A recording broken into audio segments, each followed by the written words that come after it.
Yeah, I had 70 watching me, so... They can hear us. Yeah, I was too lazy. They can hear us, I know. Oh no, they can hear us! The show is the Damn it. I will plan. Yeah, we better go home now. They heard us. Shit.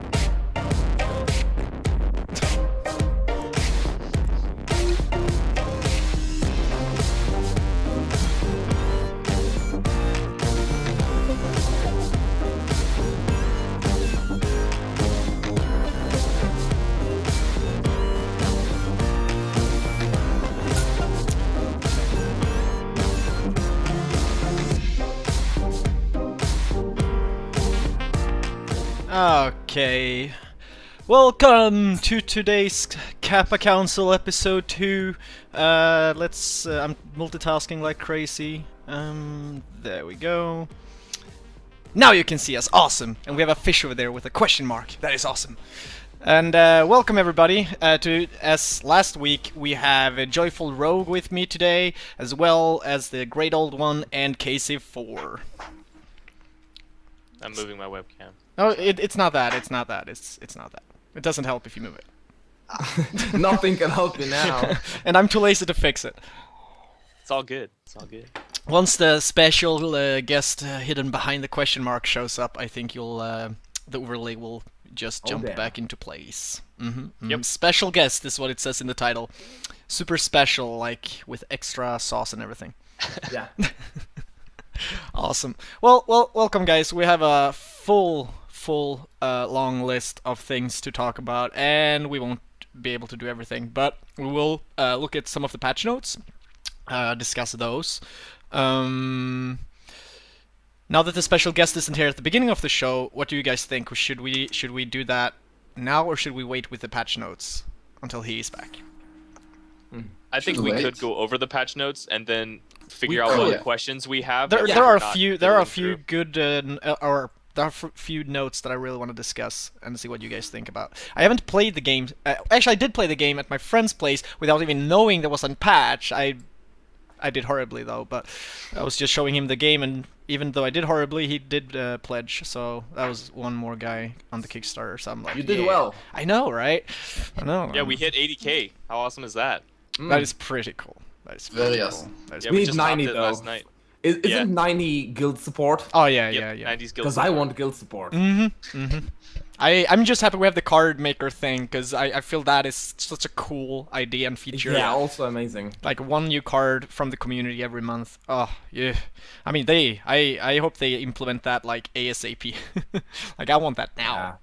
Like that is awesome. I want my yak plushie. You want the Jack plushie. Yeah. So do you want to dive right into patch notes, or do you want to do quick introductions? Or does everyone know who we are? Well, Guys, do you know who we are? I don't even have chat open. Holy shit, I'm so bad right now. We can just say who we are. It's like half a minute for a person. Yeah. Okay, go ahead, Joyful. Alright, then I'm JoyfulRogue, a Faeria streamer on Twitch TV/JoyfulRogue, although lately I've been embracing the variety of gaming, but still streaming Faeria oftentimes, so you can drop by, watch some strats, get some free cards from my giveaways, and that's gonna be fun. I'm gonna be hanging out here. I've been checking out the patch notes, so I do have some opinions formulated about that, even though lately I've been embracing other games. Embracing other games. Embracing. Awesome. And GreatOldOne, the top ranked player. Well, not the top ranked player, but I guess kind of high. Well, I'm GreatOldOne, Ancient Slumber on Twitch. I guess I'm like top 10 right now in Faeria, and that's pretty much all I do. Not streaming or anything. That's it. That's it. And Kasev, with a hat. I'm a Faeria streamer as well. I have been mostly playing green lately, and I I have some comments on the green changes, but I stream at KCIV4, and that's what I do. I stream and I have fun and I enjoy this game immensely. Alright. Well, what about you, Scream? Oh, Scream112, the multitasking, running around crazy host here at Metagamingtv, where we stream games. 95% Faeria, 5% other stuff. So yeah, that's what's up. I'm like super exhausted. I've been like hungover like today and the day before. I've been traveling, flying, and being on parties and just doing a lot of things this week. So I'm pretty much exhausted. Yeah, that's the status update. But I'm here at least. So we started a little bit late. Irresponsible, but then. So I'm irresponsible. pretty much in the same state. Ah, awesome. Good. I'm not alone. I'm actually drinking some cheap-ass Red Bull knockoff right now to stay alive here. I'm drinking sake. You're drinking? Sake. Oh, wow. Really? Oh, that's cool. Like, and you're not doing it the Japanese way where they're like... From a mug. You're like, I have a mug of sake. Yeah. Like, well, if I don't drink from a like big cup, I don't feel anything. So I have to drink a lot. Oh, that's awesome. That's awesome. Alright, so patch notes at the very beginning. Yes. Can we I have them set open. up a quick overlay to show at least like the top part of the notes, what we're going over? I so c people yeah. can follow Let us a little bit? me. Oh yeah. Do we have a good? Do you have Well, I can just an add overlay? them. I was We can make I it. do. Look... asking for. I do. We didn't get it set up in time though, but I have one. Oh, okay. But I can do it ugly. Yeah, we can just add it like right above. I'm I just made it just cool. It had, making like, space. Has, like, the card border around all the sides and everything. See And where it looks to really put it. Oh yeah, I know. I can just put it here. Ah, see, I'm so creative. Let's see, I'm gonna add it. Oh, we don't even have the Faeria logo and stuff in the middle. Oh, whatever. Apparently it's gone for no reason at all. I don't know. Oh yeah, that's true. Oops. Where did that go? Like, oops. Well, whatever. Where do we go? Let's just be like, how much do I want to take? Let's just take this. By the way, what is your bitrate, Scream? It's the same as last week, I think. Which is 2500. 25. Yeah. Please knock it down next time, because it is lagging for people actually. Actually, you could knock it down right now, so it's saved. But now we started, and I didn't record. And I mean, I'm hoping Twitch does it for me this time. It will. Yeah, because if we're gonna export it. Yeah. So let's leave it as is. I don't see how people. I mean, it's weird that some people have problem with 2500, in my opinion. Like, It's I'm really not opinionated transfer about of it. the people. It's transfer of Twitch servers that cannot handle your bitrate. Yeah, obviously. But how is 2500 a problem? Like, what are It you? is. What are you? When you played your stream earlier, what bitrate did you use? 180. 1800. Yeah, 1080. But at what bitrate? 1800 bitrate. That's what I meant. Oh, okay, okay. When I go up above 200 people, 2000 people actually start complaining, and they do have real It's problems. really weird though. It's the Twitch infrastructure is just not as good as we would like. Yeah, I guess that's true though. But yeah, I don't know. Anyway, Oh well. here we go. Patch notes up, and it's gonna be on YouTube later anyway, guys. So if you are having Yeah, trouble, exactly. I'm sorry, but yeah, I'm still one of the guys' opinion about like the people having trouble is the 5% of people. So It's more. nah, I don't agree, but it's okay. All right. Unbearable. Yeah, which ones did you want to talk about though? We have unbearable words, change, cost increase. Anything interesting with red? Firewall increased by 1 gold. The slight gold increases, from what my understanding of it and talking to a few different red players, is basically it takes a little bit longer to set up the red structure, and it's not as early as it used to be. Even though we're only talking about a few gold, like it really isn't, it's not a big enough change to say, oh yes, it put you back 3 turns. But from what people are saying is that it just makes it less of like you can play 4 in 1 turn, and it splits it up into like, to get a good structure placement for early game, it'll take 2 turns to put it down instead of 1. So it's kind of like that little bit of change. I think it's okay. I think red can still do all the things it needs to. It just takes a little bit more timing. So I would say Timebomb changed also. Like, what do you think about that? It got buffed. I was saying before that the time bomb kind of sucked because it explodes in the beginning of the turn, so the enemy can actually walk away from the time bomb and then it explodes, dealing no damage. So they buffed the time bomb now, it seems, didn't they? Yeah. It It lasts may- longer. It may be that it's good right now. In fact, some of my viewers were saying it's amazing. I would agree that it's at least good right now from the numbers. Even if it doesn't explode against anyone, the 3 turns of radiation damage by themselves could be a solid investment. Really is. Yeah, I think the radiates. Because radiate effect, I mean, the radiate effect happens off at the end of your turn. So, like, you can, like, move up to their creatures and do the radiate effect. And I then almost don't like the change, to be honest. I feel like I felt like Time Bomb was pretty effective for what it did. It may not be very efficient, but I don't know. I still don't see many Time Bombs, so I don't have enough information. But I feel like with the life increase to 3, he can place it, deal a radiate damage. I can hit it, but then it has a higher potential for me to have to hit it 2 turns. So that's 2 radiate plus the 2 damage when it goes off. So I feel like the 4 damage is in line with the 2 gold, 2 Fey, but I feel like it was better as a cheap, you throw down, it deals 1 radiate, then explodes kind of deal. But I would say that the real problem was that it explodes in the beginning of the turn, not the end of the turn, so the enemy units can just run away from it. I would say that the fix should have been to explode at the end of the turn so that you can actually move your time bomb in the right position to explode.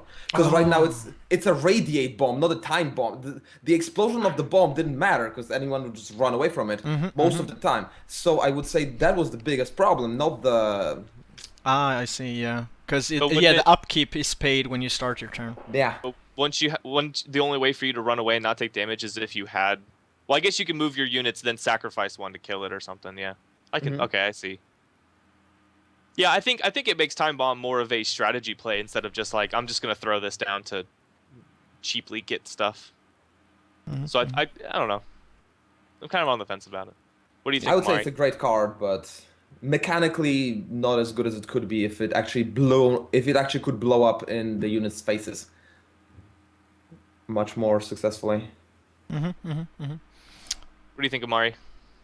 Great old one. I guess it's okay. I mean, I don't feel Red needed any buffs, to be honest. And it's kind of a big buff, but...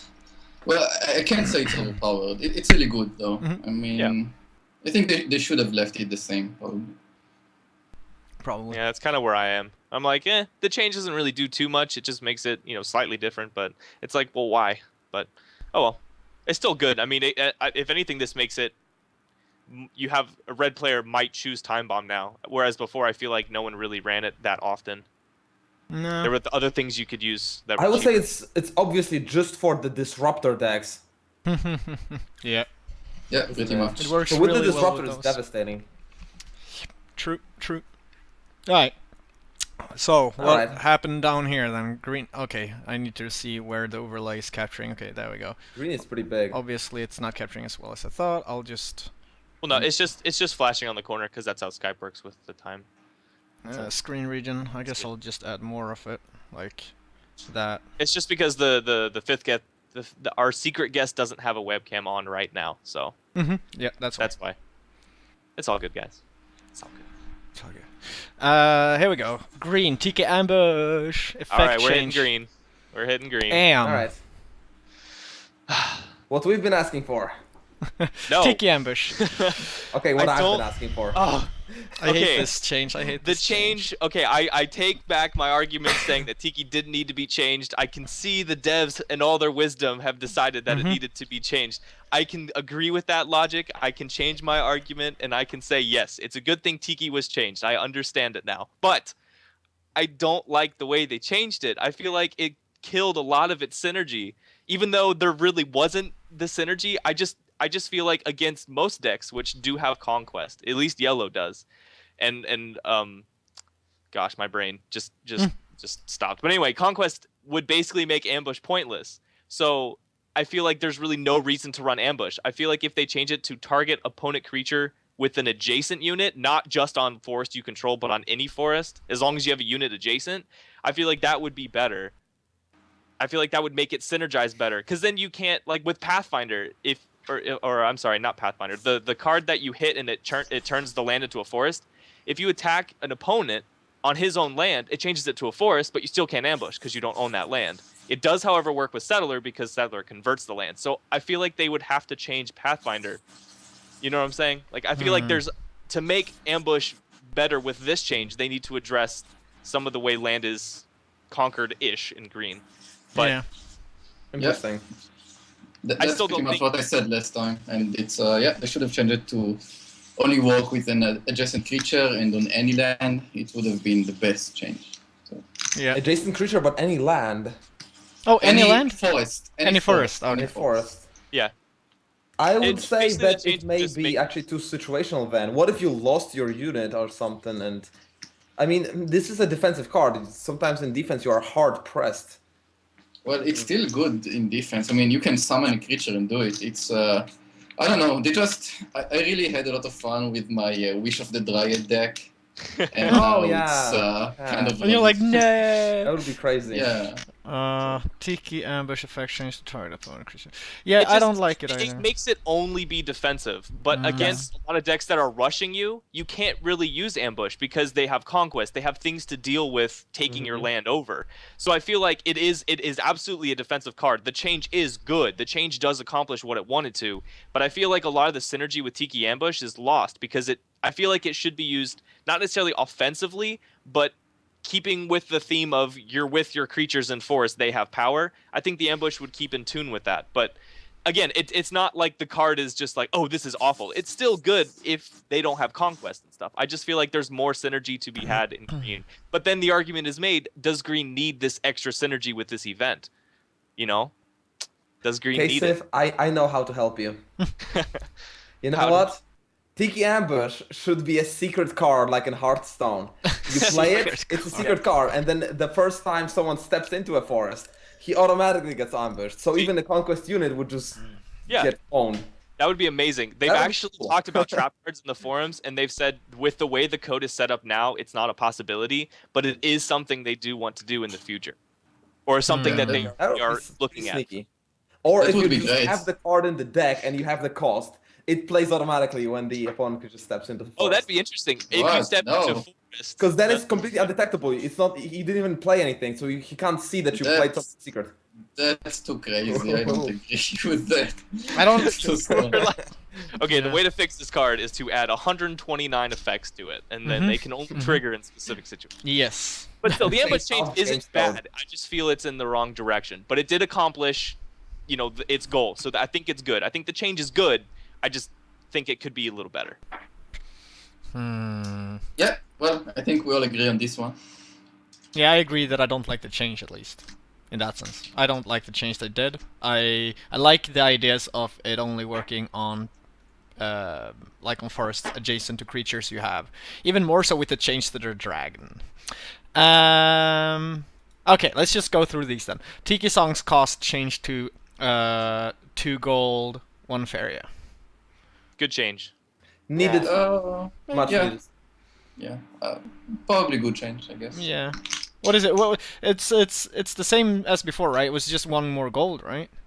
Yeah. It means it's you, fine. it means felt you actually different. have I was to have playing 4 today, gold to do double tiki, as opposed to just using 2 actions, which green has it, and then double tikiing. It really just hurt the double tiki, but not really. It just means you have to put more resources into the event. It hurt a single tiki in a way that if you play the single tiki now, you spend 2 gold, you are less likely to actually summon a unit next turn. It slows you down in the longer term. Yep. A little bit more. It was good. Good stuff. Even though I love the double tiki, it was good. Oh, I'm losing my mouse. It was. Well, I don't think it was really needed, but it's probably a good change. The card was probably a bit too strong. Alright. I like this card, and I'm happy it was decreased Poltergeist. because it's so expensive. Yeah, Poltergeist's cost decreased by 1 gold. Nice. It's the replacement of the dragon, basically. I feel like. Because Yeah. I feel like the protect one and the haunt outweigh the charge of the dragon. Yeah, I would agree that it's a new, I haven't tried it yet. most powerful unit. I tried Poltergeist today. I didn't get too many chances to play them, but I always felt great when I had them. Whereas the dragons were like, I had the dragon and the Poltergeist in my hand, and I prioritized the dragon, the Poltergeist. Actually, it felt better to summon. It's like 8 gold right now, right? Yeah, same goal as Dragon, I think. No, No, Dragon is 7. 7-4. But Dragon is 4 Faeria and Poltergeist is 3 Faeria. I think it's I don't know. It's I still think an it's too expensive creature. It's too expensive to be played. I feel, but good.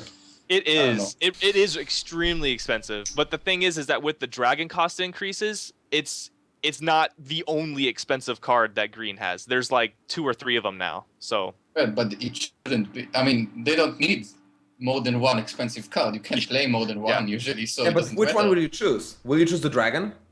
I would choose the. Well, I guess it depends on what deck. Mm-hmm. But you know what? I would even make it 7 gold. I don't think it would break the card. Wow. I don't think it would make it too strong. I think it's. I mean, I think right now it's too weak for 8 gold. That's my opinion. Yeah, From because what well, I I've mean, played if you think about it, the haunt is almost worthless. Like It unless is. you have a haunt deck, the haunt is like I'm putting pressure on you, but really, what are you gonna do? You know? How much At least it forces power them to does it kill the have? It's card. 2 or 3, right? 2. I thought it was a 3/5, or is it a 2? 3/5. 3/5? Yeah. Yeah, so it has 3. Okay. 3/5. The With- numbers of green. Yeah, so if you can, you know, it's Haunt is good. Like if you combo it with Tiki Song or Heart of the Wood, Nature's Growth. I mean, there are things you can do to make Haunt really effective. And on a card like that has Protect 1 and 5 health, it is strong. Like it. You know, you can hopefully get some uses of that haunt. I mean, if you play it, it's a scary card for your opponent to deal with. And I have been running it in a very quickly put together haunt deck, which I was just trying to have some fun with because I like the effect of haunt. And you know, when I got the poltergeist out, it was really funny. Did you ever actually manage to kill the orb with haunt? Because I've played 3 days, I think, total of ghost decks, and I've never ever benefited from haunt. I either just won the battle and won the map, and by that time orb damage didn't matter because I had full control, or I lost the game with him having like 8 HP of the orb, which still didn't matter, so the haunt That is basically true. That is true. I guess it depends on your playing style. Dragon gives you more map control, and GIF gives you more power where you are. GIF. I'm just gonna start calling it GIF now. Oh guys, works for you. PolterGIF. I would say Poltergeist's protection and 3/5 is good enough by itself to justify the cost right now. Probably. I don't know. I might agree with GreatOldOne that I might want to see 1 less gold. Yeah, I could see the 1 less. I would like at least to see if it, you know, what happens. I mean, if we'll see that it's totally broken, they can turn it back, but I think it will be okay. Yeah, we'll see. I mean, I don't want them to change it right away now. I'm just happy they did increase it with 1 gold, so that it will be 1 gold less that I need to play it. It was pretty smart of them to do that. After they hit Dragon, they also looked at the other green cards and adjusted them as well. I thought that was really smart. Alright, next one. ForestWorm's cost, power, and life changed to, yeah, it requires a forest, obviously. 1 Faeria, and it's an 0/1 card now. Yeah. I like it. I don't... Okay, Wait, so... do you still pay 1 action for the ability, though? Yes. Yes. Okay. Okay, so the way I like Worm Change is it took away Green's ability to like double your opponent's land with like a Worm Savage start, but can still. I've used Worm in many situations where I go for my face spawn, he's land rushing me, I play Worm, and then I shoot straight up to go for his natural face since he's going for mine. So I think Worm still is still efficient and it's still good because all it really did was delayed the land aggression by like 3 turns, depending on which side you start, either 2 or 3. So I feel like you can still get to your Fae spawn, spend 1 Fae, and let's be honest, 1 Fae, that's okay. Like that's a good cost. You can still play Worm and then either land to the second natural Fae or do a double split and try to push back up. Like I feel like it's still good, but again, I mean, it's so early, it's hard to see if it's like, this was terrible, here, I have proof. But from what I've seen, it fixed the green rush, you know, tripling your opponent's land and quadrupling your opponent's land. I'm just going to exaggerate that every time I say it, but I really like the change. I don't think green should have that strong of a rush that Forest allowed. But... Yeah, I don't know. Amari, what do you think? Because I think you you played Worm, didn't you? I played a lot of Worm. It was a really good card. Well, I agree it probably needed a change, a nerf. I think they overdid it to be honest. I mean, if they maybe made it 4 gold or maybe 5 gold, I could somehow see, you know, it being still good, still being played. Making it 1 Faeria, well, at least I'm not going to play it anymore. I don't think it's good. It's probably not going to see any play in my decks, but making it 0-1 instead of 1-1, that's really an overkill. Yeah, that was interesting. Why would you do that? I mean, that's really not needed at all. So, you know, let's say they decided that they don't want Forest to have any rush. That's a design decision. Okay, I mean, fine, but why would you make it 0-1? That's just too much, in my opinion. Yeah. My question for you guys is, when would you actually want the worm in your mid game? You don't. Savage. That's my point. You only want it in the early game as an harvester and a way to get somewhere. So I think costing 1 Faeria is kind of bad. So here's the deal. I played worms today and the only reason for me to summon one was to trigger the Tiki Savage. Yeah, that's the only reason. There you go. And even then, you'd rather get a tree folk down. Let's be honest. Yeah, because it's gonna attack at least. I just don't need so much terrain in the mid game. I don't know what to do with it. Yeah, I think they need to kind of change the card ASAP, in my opinion, because to me the card was a harvester to begin with, like it had only gold cost. It was in harvester for me. It was an early game card with a really interesting, good, strong ability. So I did agree that I think the card might be too cheap to play, maybe, but I was only looking at the gold cost to increase. Like, that is the only thing I think they should have done. Like, just adding the Faeria cost. Like, okay, great, we have 1 less harvester in green, and I don't even know why they would remove that 1 power either. It's like, I guess they're giving you a reason to play Sentinel. Like, well, the thing is this, though. I think they're swinging too much. It's like, you know, balance changes should be like, okay, let's change a little bit, right? Not like, let's just twist the whole thing around and just remove that and do that and add that. Like, I don't know. I think this is actually a very bad change. Like, this is honestly just a mess up, in my opinion. Like, I'm really not happy with this change at all. There's nothing good with this one change. Do you think if they changed it to energy and action instead of just action, would that also fix it, but still retain the gold maybe cost? the cost Then of you the would have a new ability. Sentinel. Yeah, I think it would still be bad. They should just left it the same. And you know what? They could have made it a 0-1. 0-1, Yeah, gold. okay, yeah. And make it 5 gold. Mhm. Okay, I would still play it, and it would be fine. Yeah. But Kinda. Because it's early game, you maybe don't. It's not good. Yeah, in my opinion. you know, maybe. 'Cause, Yeah. Think about this. They still didn't nerf the Shrine of Blossom, did they? Nope. Nope. Is So that you a can viable still do the exchange same with Worm, though? thing. You can do the same thing as the worm, right? With the Yeah. shrine. It's So they just not an over outpost. nerfed one thing and they didn't touch the shrine, so we can still pull off the same strategy almost. The difference is that you don't have a creature. The shrine You don't have a stays creature, that's put, true. and you can't collect Fae. So you can double land, but you can't grab Fae while double landing. And I think that's what their point for changing it to a Fae is, so you couldn't be grabbing Fae and then play Dragon, or I mean, because even with a 4-star, you could still get an early Dragon. I mean, you'll have that 4 Fae. I mean, if you're double landing, you should be able to get 4. Yeah. Unless you're being landed towards, which is apparently the meta now, which is if your opponent has a Fae spawn, go for it. But Yeah. But yeah, I could see warranting back to 5 gold, and It's I just don't know a if the fake 0-1 cost is important or that not, is but super weird to add, because it was an early game card. It was a feel harvester there's in my opinion as well. It was a harvester with really good ability and usage. Now it's, I don't know. Now it's nothing. But Alright. I've still used it. I've used it really well, because if you, like I said, if you just go the 2 land for your natural first Fae, and then you use the worm to shoot up for your opponents, that's how I've used it. But I mean, again, that's not inefficient. Like, this is an efficient deck right here. But that's how I've used it, and it's worked quite well. I mean, I was able to go up to her. If he was landing towards me, I went to my first natural.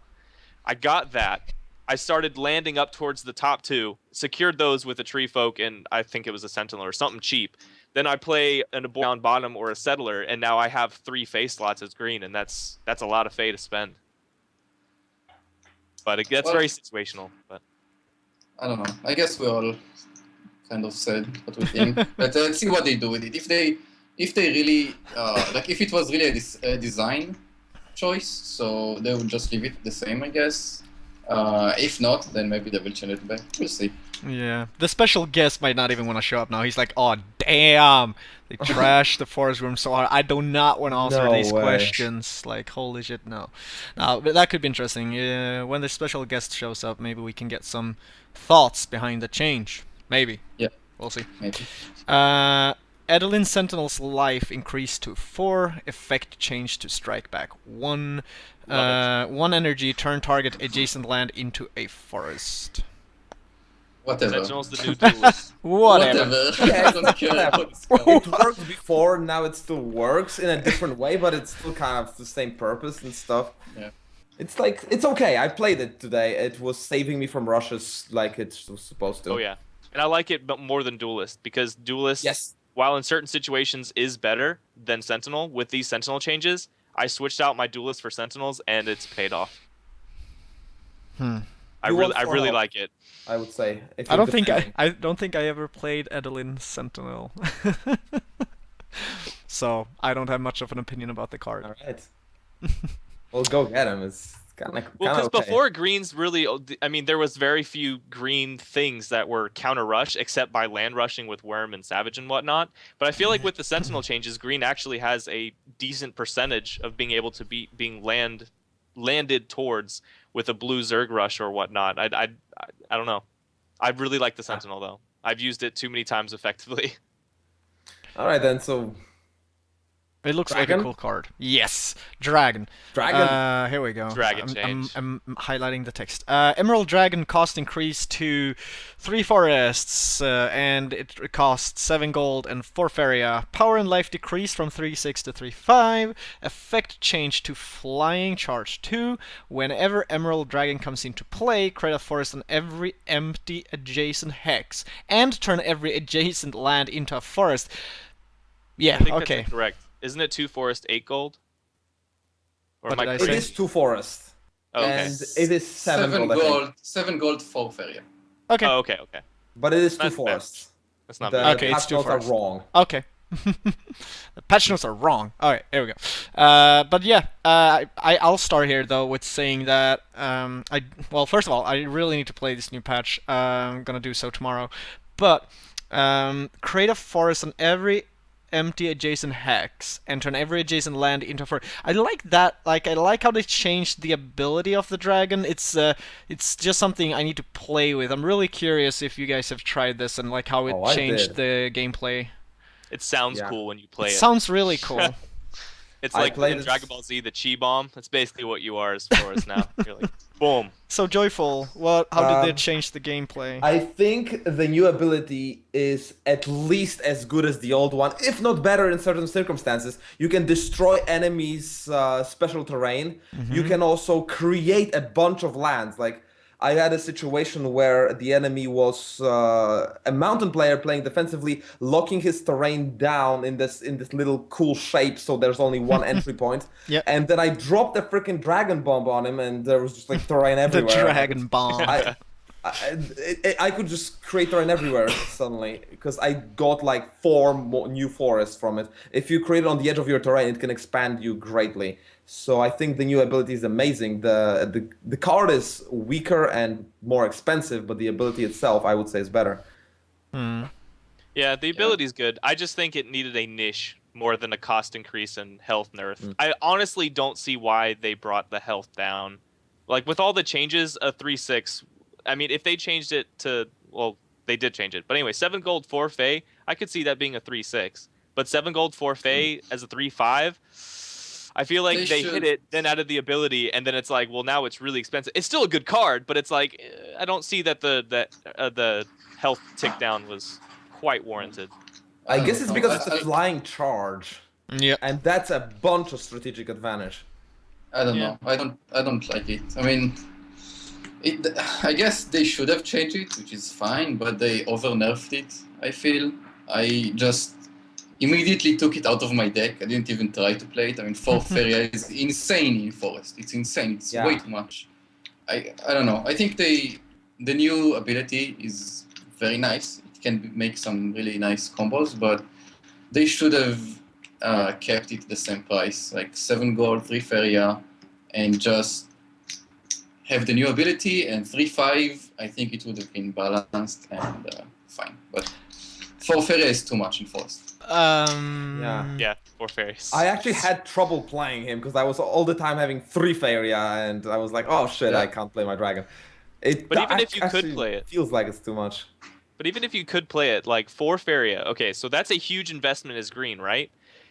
A 3-5 can be taken out by a 3 power and a 2 power. By the time you can play a dragon, it is almost for sure your opponent will have the sum of 5 power in 1 turn. Whereas if it's a 3-6, a 3 and a 2 can't kill it, but a 3 and a 3 can. So it kind of it's almost like dragon takes too little to take down at 3-5 in my opinion. Because an Aboria, you place an Aboria, yeah, that's fine. You know, that's kind of an early-ish card. You're kind of hitting towards, you know, a few bit of resources you have. Like, that's okay. You can take out that card a little bit easier. But I feel like the dragon, like, I don't know. I feel like it's kind of weird. Something I was thinking about is actually the ability. And I was also thinking about Tikiambush that we talked about earlier, where, you know, again, us talking about like what Tikiambush, you know, should work in like a forest adjacent to your creature. Now, like that is a synergy I would like to see with the dragon's ability. Like, okay, I drop it and now I can freaking Tikiambush your stuff. Then that would be so cool. You know, and that is then I would even be more fine with the health nerf, because then I'm like, okay, you know, then I get some more usage and damage output from it. But now with Tikiambush being like, oh, only on my own forests, so like maybe I want all the adjacent lands to be mine, like, you know, conquest stuff. But I don't know, like I wanted, like I read it the first time, I was like, great, this can be used with the Tikiambush, and no, wait, it cannot. Like, fuck.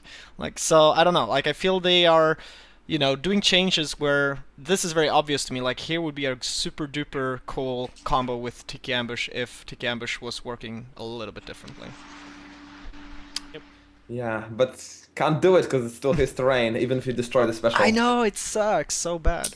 But if you gave the dragon conquest, that would be so ridiculous. I don't mean to give it conquest. I'm just thinking about how like the ability would work, because you know. But yeah, sure. Like if you're conquesting the lands around it as well, that is obviously quite powerful, I would say, right? But I'm just pretty upset still with the Tikiambush being fucked over. But yeah. But yeah, I do like the dragon change. I think I like it. I like the this change. Patch was more or less like we're gonna change things and see. And I feel like next patch they're going to change a few more things to make it make it have more synergy and make it more sense. If that makes sense, that's not good English, but yeah, you know I think like, every this change dragon was like we're appeasing people, we're listening to people, and then we're like, well, wait a minute, this causes, you know, a couple other issues, and then the next patch will be like, oh yeah, you're right, we kind of, you know, that kind of does cause some issues, but. You know, I mean, this is still beta. Like, the point of beta is to basically do something to your game that's ridiculous to test it. So, yeah. Also, if you look at the amount of changes, there's like, what, 20, 30 changes? Yeah, it was a lot. And like 3 of them are really weird. That sounds normal to me. And what about the other 27? It's if you look at it, some changes are bound to be weird if you do so many. Oh my god, you should see Watch Your Back's link on the... No, should I really? Jesus. You should. Oh my god, it's so fun. I love Watch Your Back. He's awesome. That's great, dude. Oh my god, I opened it on stream. Oh, look at that. What did you open on screen? When I was talking. Didn't pay attention. Well, it's right there right now, in the middle. As sexy as the great old one here. That is so awesome. That is so awesome. Hey, he didn't Photoshop me though. Alright. Forest Elemental. Cost increase from 4 gold to 5 gold. Well, I want to say something about the dragon, and like, you know, because I like the fact, like, you put on the dragon and it spawns stuff around it, right? So the next change would probably be the red dragon. You drop it, and all adjacent hexes you spawn fire wisps. Oh god, please no. That was a joke. Okay. Oh Jesus. I thought we needed Radiate some. 20 I thought we needed some jokes. Okay, never mind. Forest Elemental then cost increase from 4 gold to 5 gold. Wait, they increased Forest Elemental to 5 gold? Mm-hmm. That's what it says. Really? Why? I didn't even notice. I played him today. What the hell? Yeah. It's People kinda like what? That actually might be an old note. Is it? This is from their like I haven't. It's not like I brought out notes from a few. Like I don't know. Oh. Like they need to update their notes Oh. if it's old. Mm-hmm. No, I didn't play Forest Elemental already, and they made it 5 It's from gold. their notes. It That's it is a what? good unit. If It is a good unit. I like it. I like it because I like just walking. I don't know. I like the fact that it grows into a 4 health unit. I like it. I think that's why they changed it. Five It's 5 they- health. Yeah. They didn't change. I'm sorry. They didn't balance it for when it spawns. They balanced it for when it's full power. I guess feel so. like. Yeah. So it's kind of like the risk versus reward, but they balance it more towards when it's full. So I would say the unit isn't strong. It's annoying. yeah. Well, because you heal it. Like the cool thing is that you can actually heal it. Like you can heal it. Like oh I took a hit there, or he had strike back, but I can just move and heal. Like that's how I'm using it. I'm using it as a harvester where I drop it and I start building it up, harvesting, and then hopefully at some point I'll get into a battle around the Faeria pools, and hopefully I'll have some Tiki Song, some Nature's Growth, or Heart of the Wood out, and he gets more power and he can just walk around healing himself, and they really need to do 5 damage to kill him. Yeah. Otherwise, That's- it's just gonna I feel walk like they back and changed heal. it. Yeah, I was gonna say I think they changed it to be more towards Heart of the Wood based. Oh, with it the has golden strike crease. back also, doesn't it? I feel like yeah. I think so. It's really or is good. that Moss? I think it has strike back. That's true. It's so good. I always forget that. Like every time they hit it, I'm like, oh, it has strike back. Like I use it anyway. Yeah, but I feel like if you use Forest Elemental with Heart of the Wood, I feel like that is a pretty decent combo for early, if not pushing back something. Because the strike back and the heal, as long as they don't have a strong unit or a bunch of Zerg units, it'll do some damage before it dies. And for 5 gold, hey. That is what I wanted them to do with a worm, like just increase the gold cost. Then if it's like let's not make it into a Faeria cost unit, like that is not. I don't know. Yeah. Oh. I didn't even play it when it was 4 gold. I'm definitely not going to play it now. So. Hey, I like Okay. it. I like it. Okay. It looks I'll put cute. it this way: even I don't have it in my green deck, so. that's how Even bad. you. Are you like the guy who plays the worst cards? Hey, Is I'm that I'm analogy you're going Hey, for? I'm the guy who plays the cute cards. It's a cute bush walking around, growing into a bigger bush. Alright. But yeah. I like it. I guess if some people like it, some people don't, then it's like a moderate, average, balanced card. Yeah, it may not be in a top 10 May deck, not but I be. like for lower levels, it's not bad. It's not terrible. There's other things that can replace it easily, but Yeah, but like for example, MossBringer. It's about how you use it, you know? MossBringer's so good. It's about MossBringer how now. you use it. Okay, MossBringer, cost decrease to 4 gold to Faeria, effect change to power +2 versus structures, 1 action, move target structure by 1 hex. This I like. I don't know if it's good, but I like that it can be used against red decently. Because I felt like before the red and green matchup, red should just win unless green has like a really strong rush. But with those changes gone, I feel like green almost needed this to allow it to play decently at least and have a chance against red. But I've never really played much against red, but I do know that I've seen many streams where people are sending their Figure of Prosperity or their Void Spear on a journey, and it's like moving 9 hexes around the map. Their Bonga and Shaman. It's fun. I don't know. I feel like it's more like. I thought it was fine. I mean, I thought green versus red was okay, but I don't know. Maybe I didn't play the matchup enough. I'm not sure. Oh, wait, it's a good buff anyway. I mean, The one I get it, action, move target structure by 1 hex, like you can spend, you're not limited, like you can spend 3 actions, can you? Yeah, you can. Yeah, I haven't played it. He had You can Shaman, spend 5 you can actions use if you... actions, Wow. and then shift it like all the way down to his base, smack it with an Euphoria. It's like, what are you gonna do? Okay, I like the card now. New Fae though, I don't You know know, if I like. if you look at the stats, 2-3 with 2 strike back. Yeah, Yeah. strike back. It Pretty almost good. sounds good enough for 4 gold to Faeria, like by itself, even without. So I mean, it but it's blows in me away how forest. good it is actually.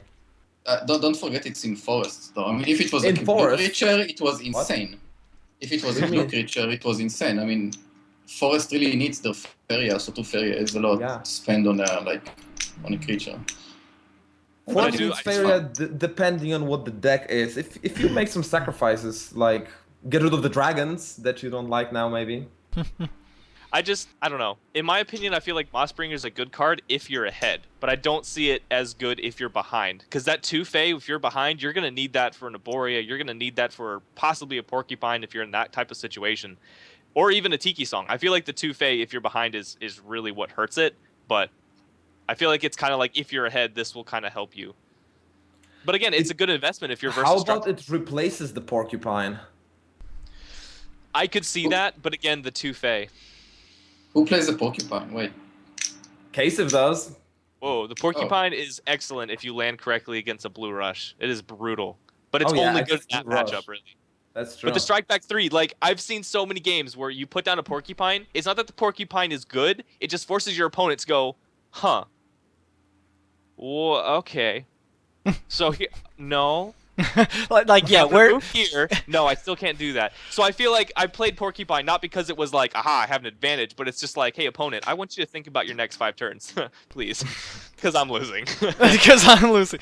No, well, I think it's funny because, as Kasif is saying, like, you know, depending on land placements and everything, like, you know, I mean, if you're playing against someone playing a lot of a lot of creatures and stuff, like, you know, I mean, if you move up and hit it, like, the strike back is strong. Like, it's strike back 3. It hurts to hit it. Like, that's the thing. Like, you put it somewhere where he's like, I can't move around it. What the frack, right? Like, I don't know. I think it's interesting. Just ignore it. It can't do Yeah, anything. you It's like basically 1 can damage a turn. I mean, come on. It takes like 3 turns to kill a Mochifel.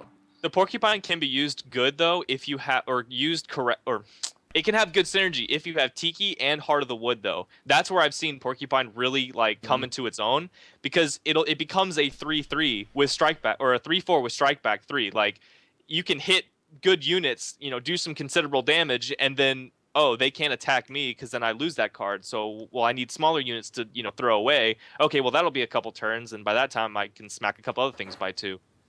But yeah, I don't see Porcupine as being super efficient, but I do like the MossBringer now. I would definitely consider using the MossBringer instead of Porcupine.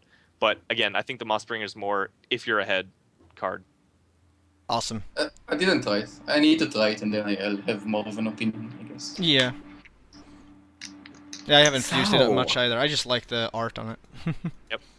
Are we done with green? Yeah, we're done Yellow. with So Yellow. I know Joyful on your stream. You've been playtesting yellow, and you've been having some good success. So I for have everyone been. to talk about yellow being garbage, More than please Forest. take the floor. Guys, yellow is good. You just stopped playing it when warmongering got nerfed, but that's not all that yellow has.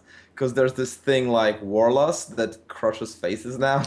And there are cards that are unexplored, there are cards that became good, there are cards that are still good. The Desert Worm cost increased to 6 gold now.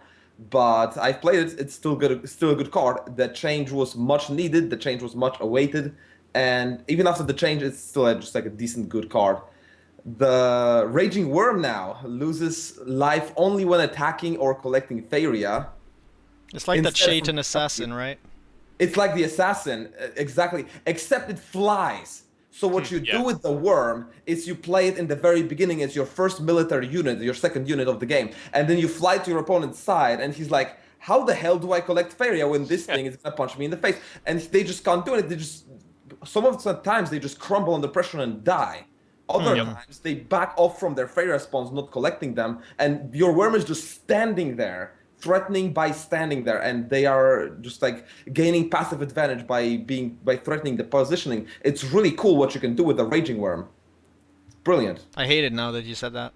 Thank you. It's good. It is so good. It forces you to be smart with how you use it, but it's no longer I play it and then in 3 turns I have nothing. You play it It's and then they walk back 1 square and you can no longer attack anything. That was how it was. Now it's better. I think it's a good buff.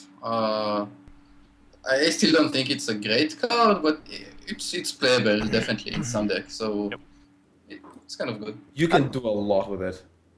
Yeah. It's nice. It's nice. I like it. I guess. Yeah, it's good.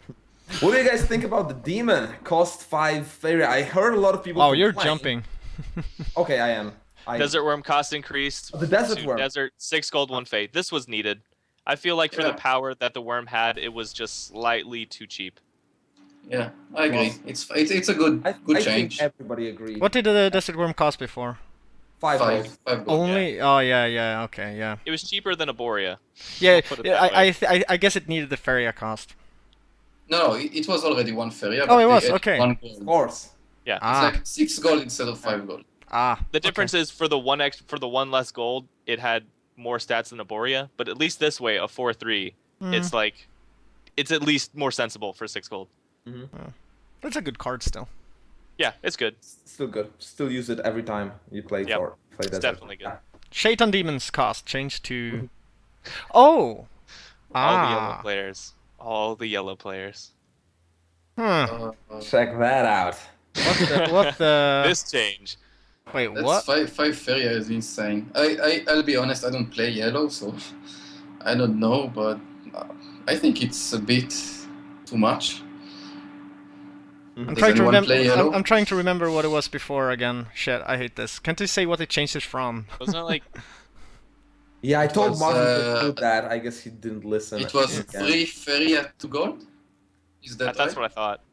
3 Faeria, 2 gold. Cause yeah, I'm just trying to Wasn't remember it if it was 4 gold. It was Or gold, 4 right? Gold, 4 gold, Or 3 3? Faeria? 4 gold, 3 Faeria. 4 gold, Yeah. 3 Faeria. But it's just Faeria now, huh?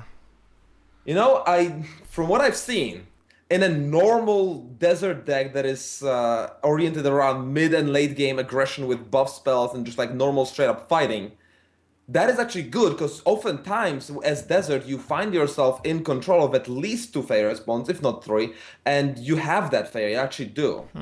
Yeah. Okay. Whereas if I you feel want like- to do the orb rushing, it's just not gonna happen for you because 5 Faeria is too much. Yeah, I definitely think with yellow there's some lack of like defined playstyle, but I also feel like people have just been kind of playing yellow wrong, to be honest. I feel like you shouldn't play yellow like a Zerg rush. You should play it more of like you get a little bit of control and then push out. But I don't play yellow, so I've just seen from what I see on stream. Yeah, my favorite yellow style is just get your Faeria spawns, get some units, but then once you get your spells, you kill everything because they've got such high attack values. It's ridiculous. Breaking news: Ruby Fish is now. Nice.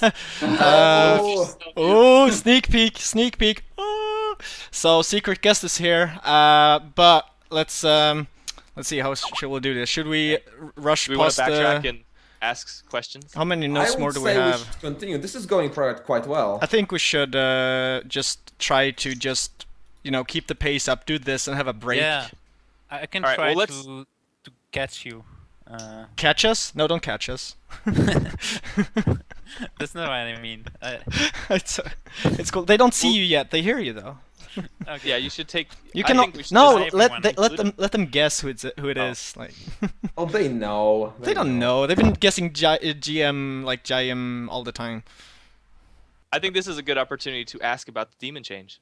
Yeah. I think a specific person with knowledge such as our secret guest has would be very beneficial. Let's see. I need to add a title. Give him his Yeah, name. watch your back already spoiled. Add title. I knew there's gonna be people with inside information. Inside information. So I really like the demon change, Martin. Why did you do it though? What was your thought? Actually, we needed to change and to make yellow more gold centered, and then that's what we changed the Stalking Nightmare. And then we had those very similar creatures with similar prices, and we chose, I'm not sure still if it's a good idea, but we chose to make the demon a very special card. So it's a very special card for yellow. That's why also we removed 1 desert from the cost, so it's more splashable. It's less yellow unique. If you get what I mean. Interesting. That's true. It's just one lesser. Yeah, it is. It's actually splashable. Yeah. And I like what you said. How you, I mean, I might just be like picking out your words, but something you said is like we don't actually know if this is like the best change, but we decided to go. Oh, go ahead. And that's one big thing we have to know at the moment is we don't have a private server with a lot of people testing the cards. It will be after Kickstarter, and it will improve a lot when we do changes and you feel, okay, maybe it's not the right change.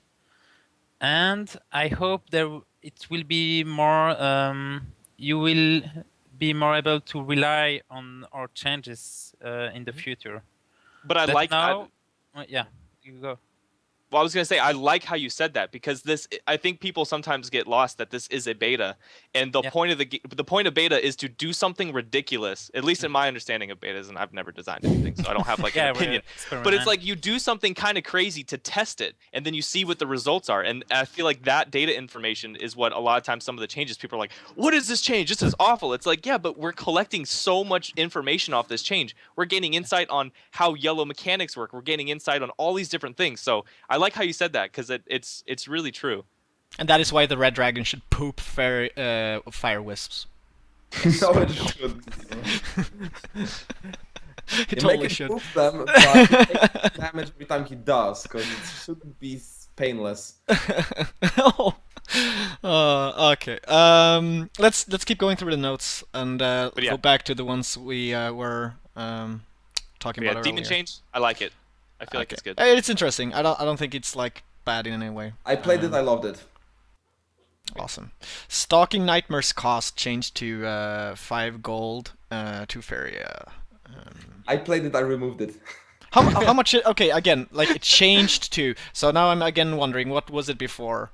Before it was, God. Why did I start talking without knowing it? 1 gold and 3 Faeria and 3 desert, I think.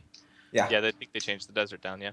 1 point, it's Gorim who noticed this, is the Battletoad cost, which is haste with jump. It's 5 gold and 3 fire. And he was saying, okay, we need yellow to be more gold centered. And what about these 2 creatures? How can we compare them? And I'm still not sure 5 gold is the right cost, of course, but it feels more rush at the moment and less late game. Mm-hmm. I'm still not sure about Shytans in general and how we could see them as rush synergy. Like they feel more late game and combo like than rush. At the moment. Yeah, I would say the Shytan Assassin and the Nightmare are more of a late game oriented cards. The Assassin maybe not. Maybe you're talking about the demon? No, but the Metamorphosis, Assassin Metamorphosis is a really good combo in the late game. It just snipes things that shouldn't be sniped. It's really nice. Yeah, anything with haste is pretty much like almost like an event, because you like, oh, well, I can deal with this now. Like, I don't have to plan for next turn. In that sense, like, you drop it like an event, it's instant. That is everything with haste. Oh, yeah, Shotgun sorry to interrupt you, but Shotgun just posted something brilliant on the chat. It's like, let's make the Nightmare 2/3 again, and then it should be fine. Because then I would probably pay for it, 5 gold.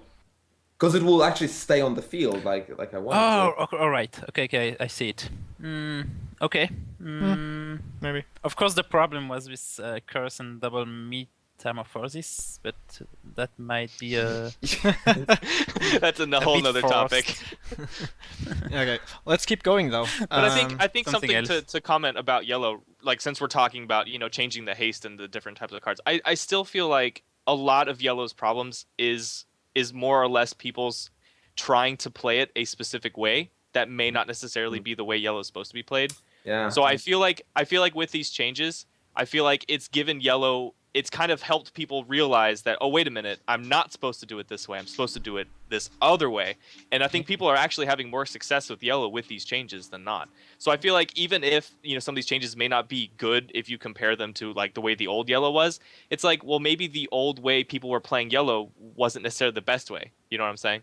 Yeah. So I really like these changes. It's really actually made people sit back from yellow and saying, I can't actually do this the way I'm envisioning it. Well, how does yellow work correct? And then they're figuring it out. And then I'm actually seeing a lot of yellow decks be, decent. I think And I like overall, what people like, this is not just about yellow, but the whole thing with a game like this changing very much is that people need to realize that things will change and you might have to be open to reevaluate cards. Like, there are so many strong opinions like, oh, but this card sucks. And it's like, have you played it? No, I'm not gonna play it because it sucks. Like, so yeah, about meta changing, like maybe the card that sucked the previous patch, maybe it's like really good right now if you just figure out how to use it. Like that's the thing. Like, so many people are like, oh well, I know everything and this is how things are, and then you have someone else who's like, well, I just beat the hell out of a lot of people because I just came up with a new freaking strategy and it works.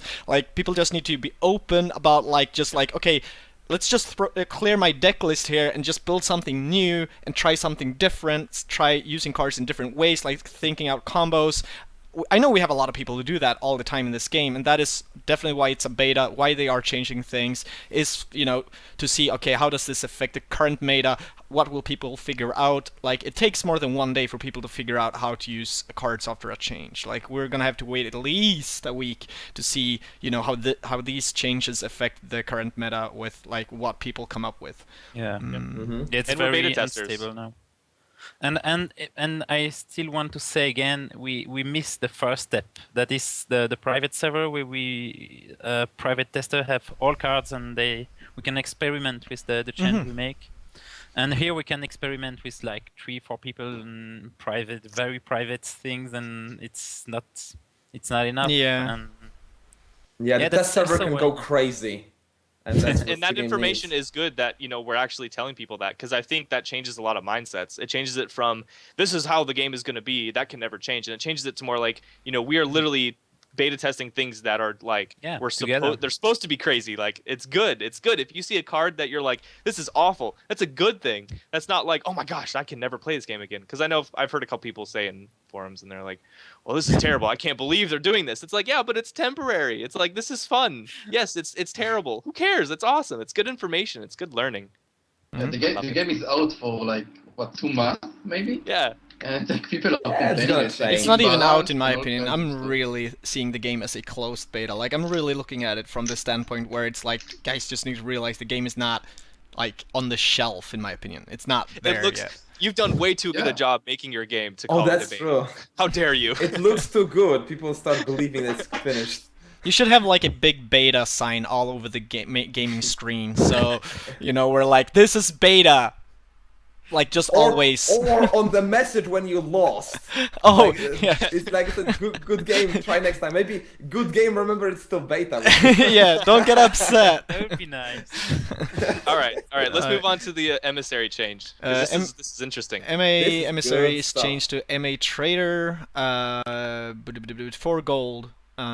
It's a 1/3. Whenever MA Trader enters opponent's land, you gain 1 gold. Huh. That's pretty cool. I love it.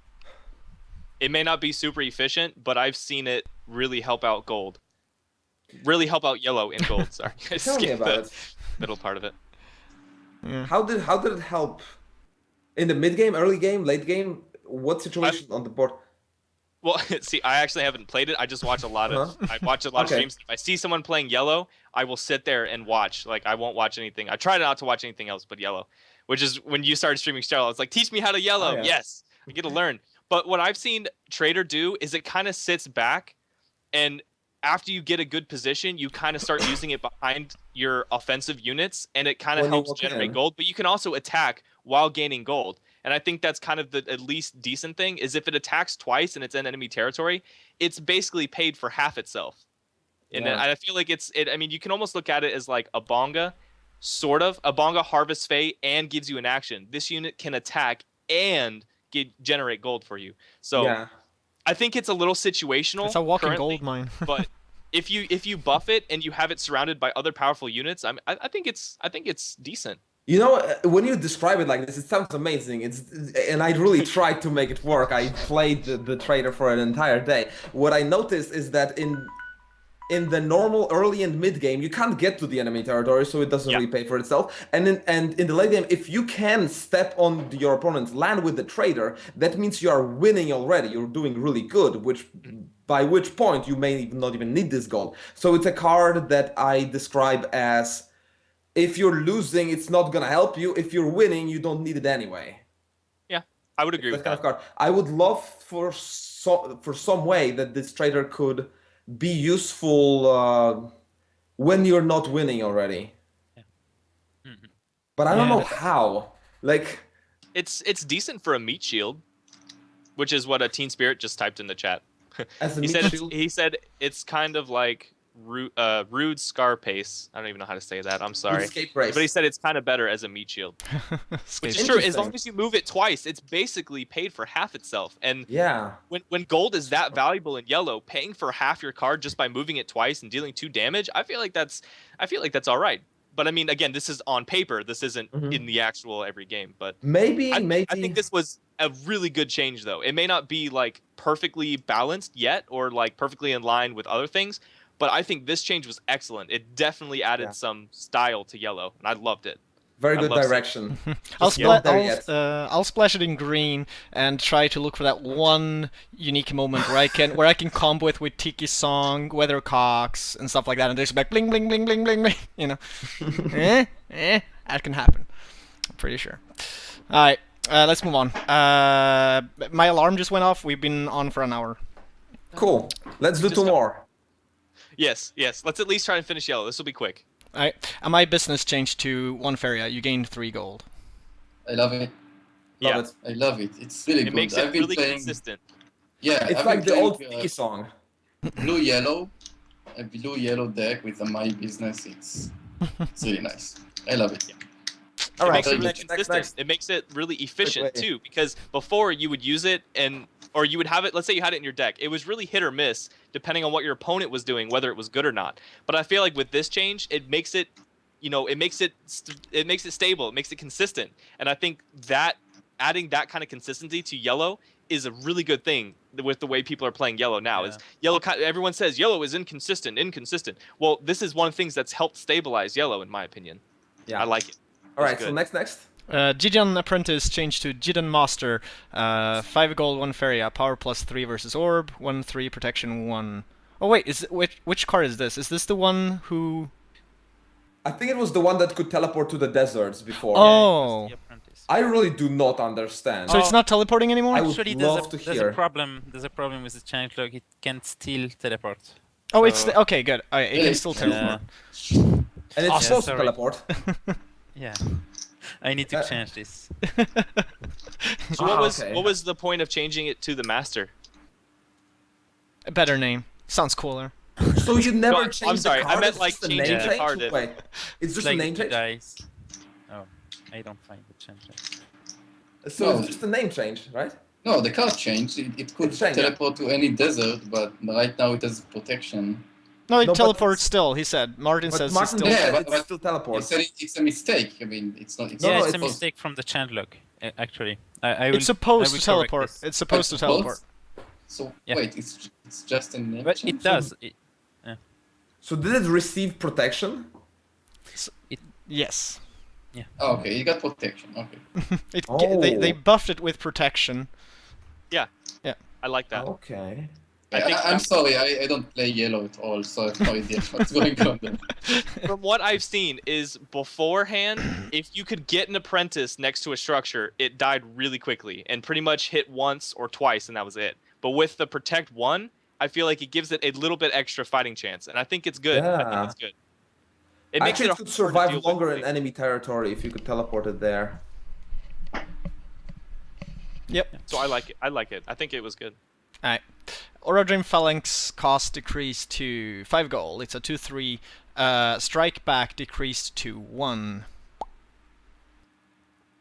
I think I'm so not a yellow player, was so... good. Yeah, I don't Decreasing the strike back was good because of the cost it had. It costed, I believe, 2 Faeria. Now it costs 0. So And for strike- at first I was like, damn it, why did you break the card? It was so good with 2 protection. But as I played it, in actual real experience, it actually was a good card to play. It's just like a solid normal card, like the Sentinel. It's like just normal, solid. Yeah. And Caldron Invoice life increased by 1. Yay, now we can play it and it's good actually. So what life does it have now? It's a 2/3 instead of a 2/2. Ah. It's a good change. Yeah. Yeah, it was good. Sounds good. Yes. Awesome. All right, so break, and then I really want to. Do we want? Okay, break, and then do we want to continue with blue and human, or do we want to go back to green? I think we just should. I mean, we just finish and then do break. Yeah, I think so. Okay. Let's just go through it. Let's just go through it. Quickly. Blue. Maeris Champion's cost decreased to 6 gold, 3 fey. Needed, hopefully, will be used now. Still bad. Maybe still bad, yeah. The card, I mean, aquatic cards shouldn't be late game cards. They don't work. I'm sorry. Kappa Emperor is a very bad card. They work. This Leviathan card- works. Honestly. No. Kappa. Teleported. Okay, but come on, it's not like. I And Leviathan is a 6/6. I mean, a 3/5 is just. It's not enough. Yeah. It could be. I don't like late game aquatics. I don't Okay, know what's the point. I would agree that the Maeris Champion is a pretty weak one, but I never really experienced too much of him. Maybe because I was perceiving him as weak. I never tried. Well, if you have a lot of dowsers, which apparently most blue decks do have, at least from the games I've played, it's pretty much mandatory, or it's pretty much a requisite in blue to have dowser. If you can change all the land to water, then aquatics late game is good. But I think there are better alternatives to the champion right now. But I would say the Kappa, what is it? The Kappa Emperor. I'd prefer to pay for Kappa Emperor rather than the Maeris Champion. I would prefer to play for a Triton Warrior. I mean, why not? Oh yeah, the Warrior, of course. It's just better. But here's the thing: when you play water, you pretty much want either land plus Faeria collectors that are swimming or full swimming. I would say Maeris Champion was created as a card for full swimming decks, right? Yeah. I mean, right, Martin? Yeah. I So- agree. I just checked the stats and compared with the Arborea. Blue shouldn't be as efficient as green for big creatures, but I still think one less Faeria should be maybe more fair. Because the aquatic is not always a good thing for the card, especially for the late game cards. The jump is very sometimes it's the same. So what I like with the card, of course, is you can outbrain your opponent. You can have jump when he doesn't expect jump. You can jump somewhere when he doesn't expect you to jump.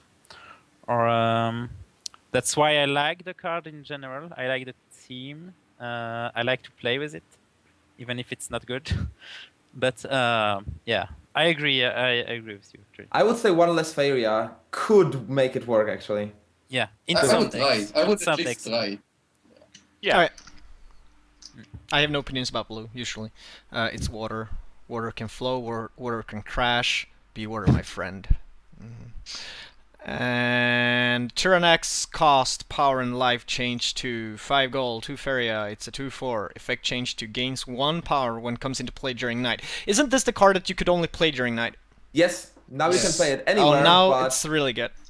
now it's more flexible. It's the I mean, more flexibility that flexible was needed. than... Alright. It was 4 gold to Faeria at first, like in the first few hours of the patch. And I played it then, and it was fine, in my opinion. Like, it was...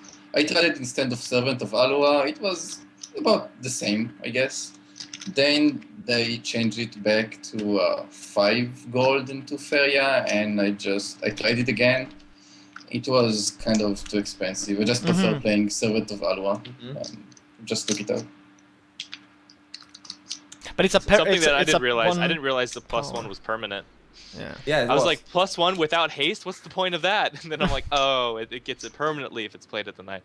Yeah. I mean, yeah. I think it's interesting. I've seen a not a good one, but I've seen people try to experiment with a night water deck using Void Sphere and whatnot, or using It's another card that can adjust time. But anyway, I feel like for the change, it adds more playability with another style of blue, which hasn't really been explored competitively yet. But I don't know. I don't have much information on it. Go ahead, Martin. What are you gonna say? No, I just think the best card to compare it is the Servant of Alwa, and because it's when you get a creature next to Alwa, you have the same stats, and if you play it during night for 1 more gold, you have the constant status. So that's how we could compare it. Maybe it needs 1 less gold, or maybe I don't think it needs 1 less gold. Would be maybe I would suggest maybe 1 less Faeria, but I think it's right as it is now. Yeah, especially because if you play it at night, it becomes a 3/4, and then you play a warden next to it, and it's a 4/4. I feel like because blue has so many buffs that and the it shouldn't cost be is good. It shouldn't be too efficient with these creatures, these big creatures. It's already very efficient with small creatures and buffs. So I think it's fine. It's 5 gold to Faeria. I mean, I tried it. I'm not going to play it anymore. I think just Servant of Alwa is better, and I just prefer it. And I don't think you need both in one deck. Or maybe you can splash Arborea. Arborea, I think it's 1 forest only. No, so you have it for if you need forests. It's 3 forest Arborea. Yeah. So the boar was 1. I checked. I wanted to try splash it. Okay.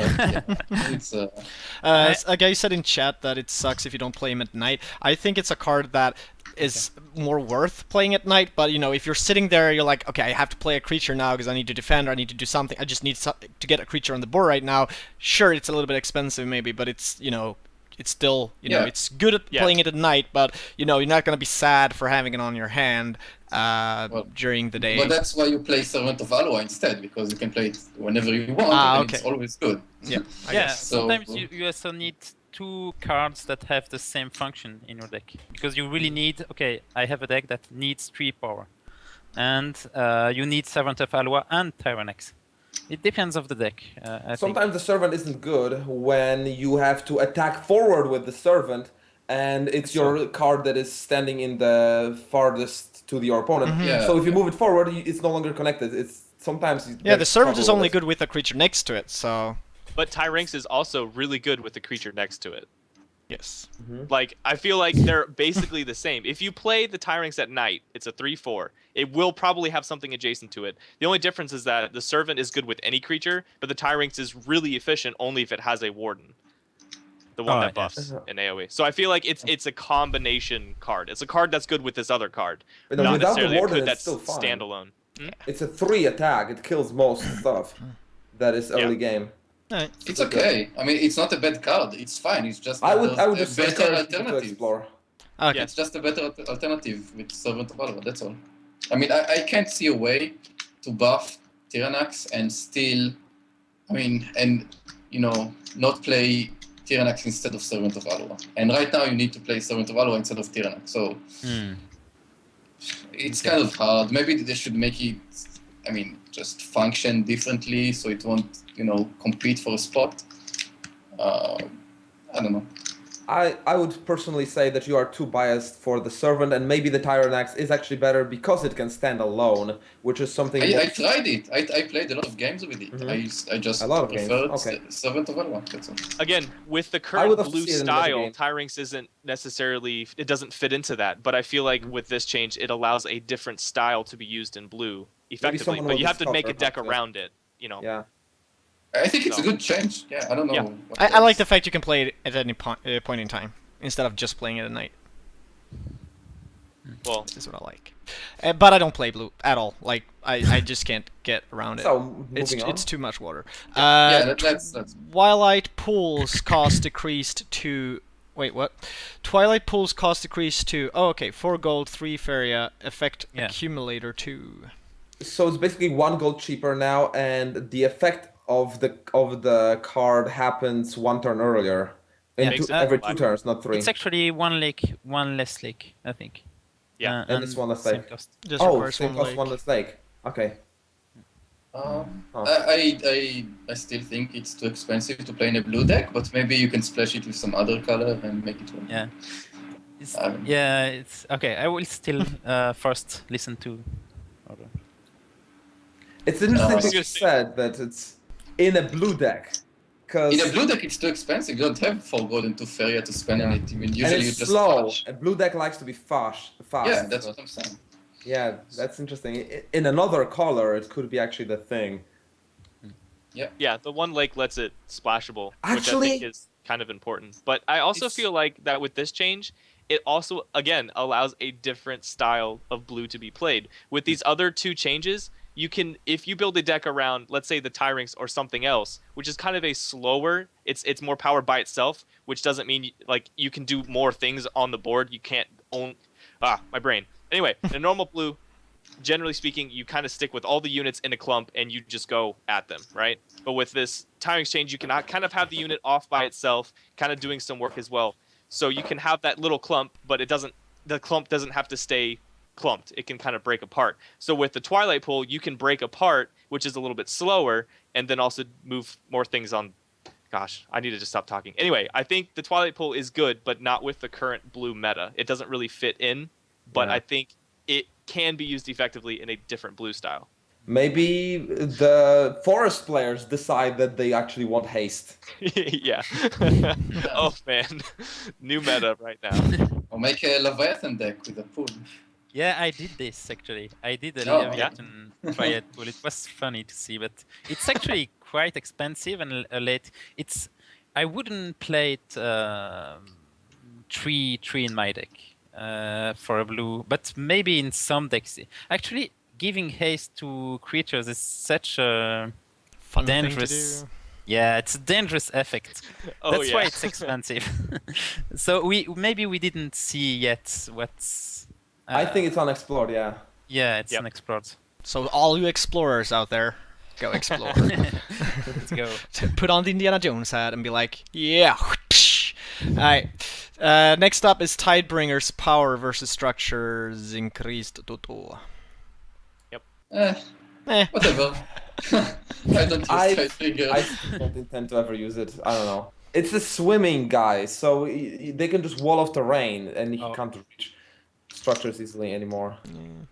Yeah, I mean, the minute I start losing to red decks every few games, and I just can't win against it, then okay, I'll start using Tidebringer. But until that happens, no, sorry, not going into my Submerge deck. is just doing the job, right?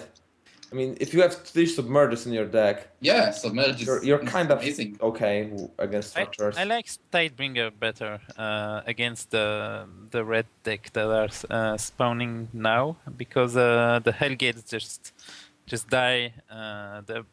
You attack a gold mine and you just take care of all that's his true. I like the Hellgates cards effect. disruptors. Yep. Not The disruptors, increase to but- structure power was definitely good because of red's Yeah. increased health. Well, not necessarily increased health, but because of the amount of health that the red structures Yeah. have, or at least the current meta style of the red structures have, I think the power increase is needed. I don't know if it's better than a submerge, but again, I don't play Yes.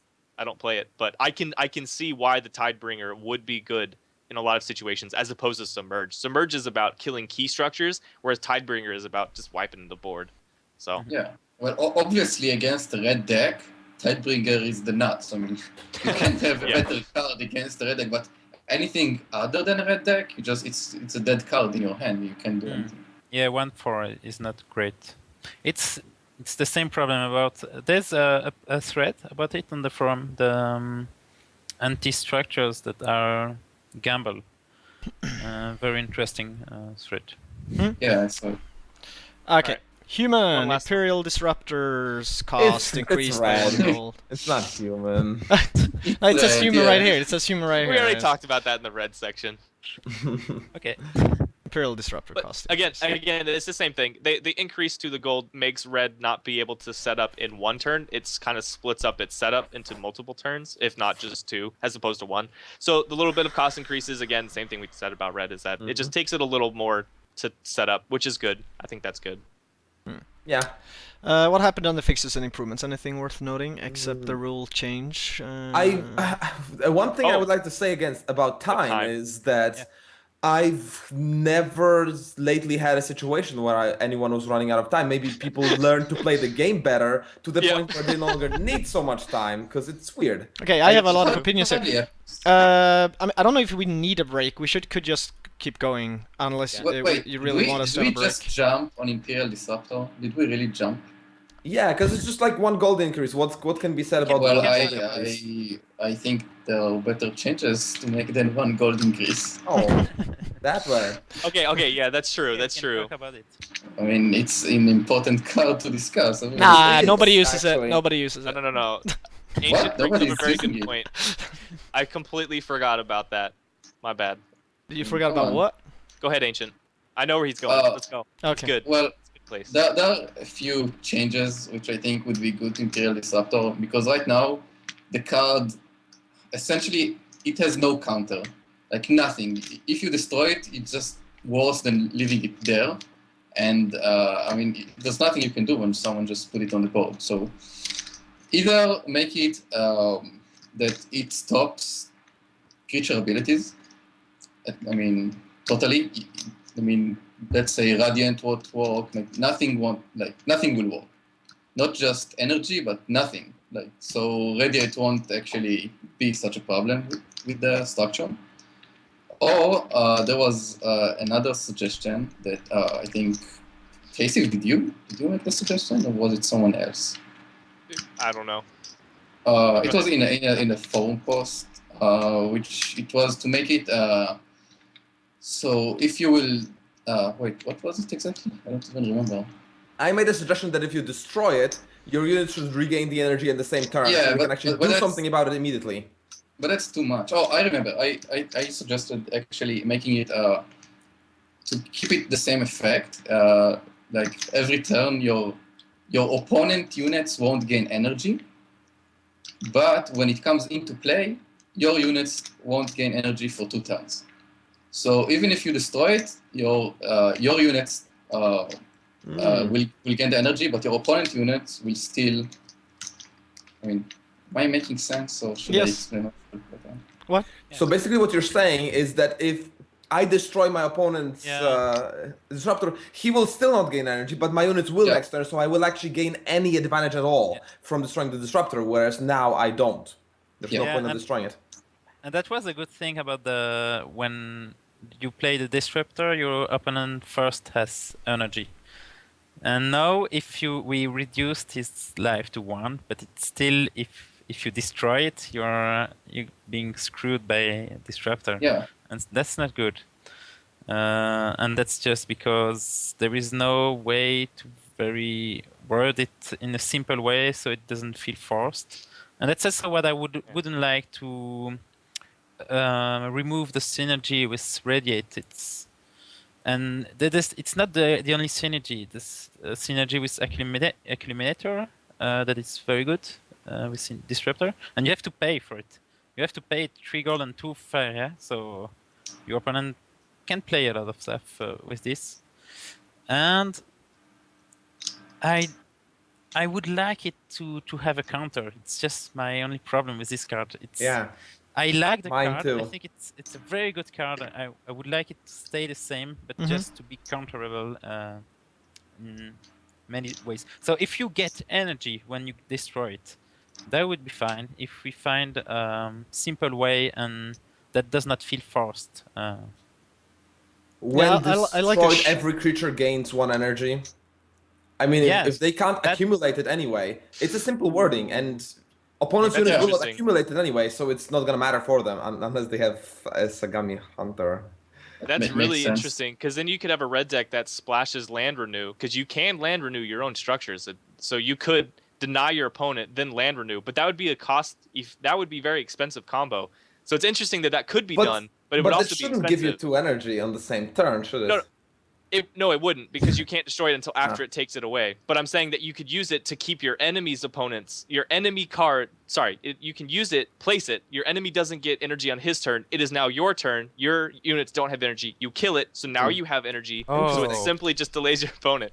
But that would be cool. I do like that. cool. Yeah. It would be expensive. It's You'd have to creative. pay 5 gold and 2 Fae just to stop 1 turn of energy. So Hmm. that'd be interesting. Ooh. Yeah, but Yeah, maybe I mean, people. I mean, it's. But you root enemy units in the place, and then you get into position, and then next time you attack. Accumulator stuff still accumulates, though. So I think people might need to explore that route a little bit more, where cauldrons and stuff like that can accumulate their energy. Where you just buy yourself the time to be like, yeah, okay, I need that double energy so I can do the double attack, like things Burial like that. chamber. There you go. Like anything that accumulates, I think people need to explore that a little bit Yeah. more. That Not needs only to be said. radiate. Not only radiate. That is That's really true. Yeah. That's a good thing you brought that up, because I never even thought about accumulate. But as soon as you said accumulate, I was like, oh wow, that would actually make burial chamber really good. Because normally it takes a lot of, but Yep. you drop that down, you will have it. But you have That's to good. pay for it. Don't I mean, don't forget the Yeah, it cost is of expensive. Yeah, it disruptor. costs a lot. It costs a lot. So, The cost is good. I like the cost. I think the cost is right. yeah, the cost is fine right now. I just think they should change it in some way that it wouldn't Yeah. be so frustrating to play against. I agree. Well, I Sounds- like things that are frustrating to play against as well, though. I don't want the game to be non-frustrating ever. Like No, I do want people Well- to do these frustrating That's things, true. because that's a few of the funny things. Obviously, maybe you don't want the frustrating things to be happening every freaking game, but I mean, you still need these awesome, cool things to happen. The one-shot orb combos and stuff. Yeah, when you play red, you want the opponent to be frustrated. Oh yes, yes. Of course, yeah, but I mean- this card specifically is like, I feel it's too much. Like we said, it just needs a counter. It needs a counter. Keep working. We will Agreed. figure it out. Yeah, Someone, I like someone your will think of something. ideas. Yeah, maybe So- like when you smash your keyboard in frustration, the building goes away. But how There's do a you secret measure Easter egg combo. If you type in the number 43, it gets rid of Imperial Disruptor.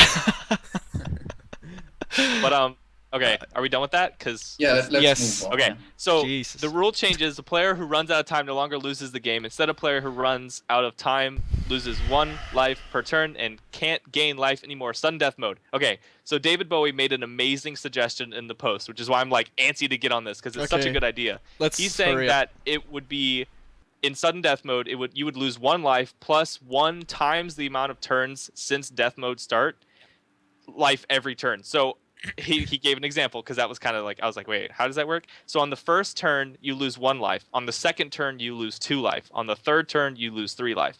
So that keeps it from games lasting another 20 minutes, and it kind of leaves it up to like the next 5 or 6 turns depending on how much life. Yeah, I agree. I read the thread. That sounds and like a also cool idea. That's the best, In the best thread, yeah. solution.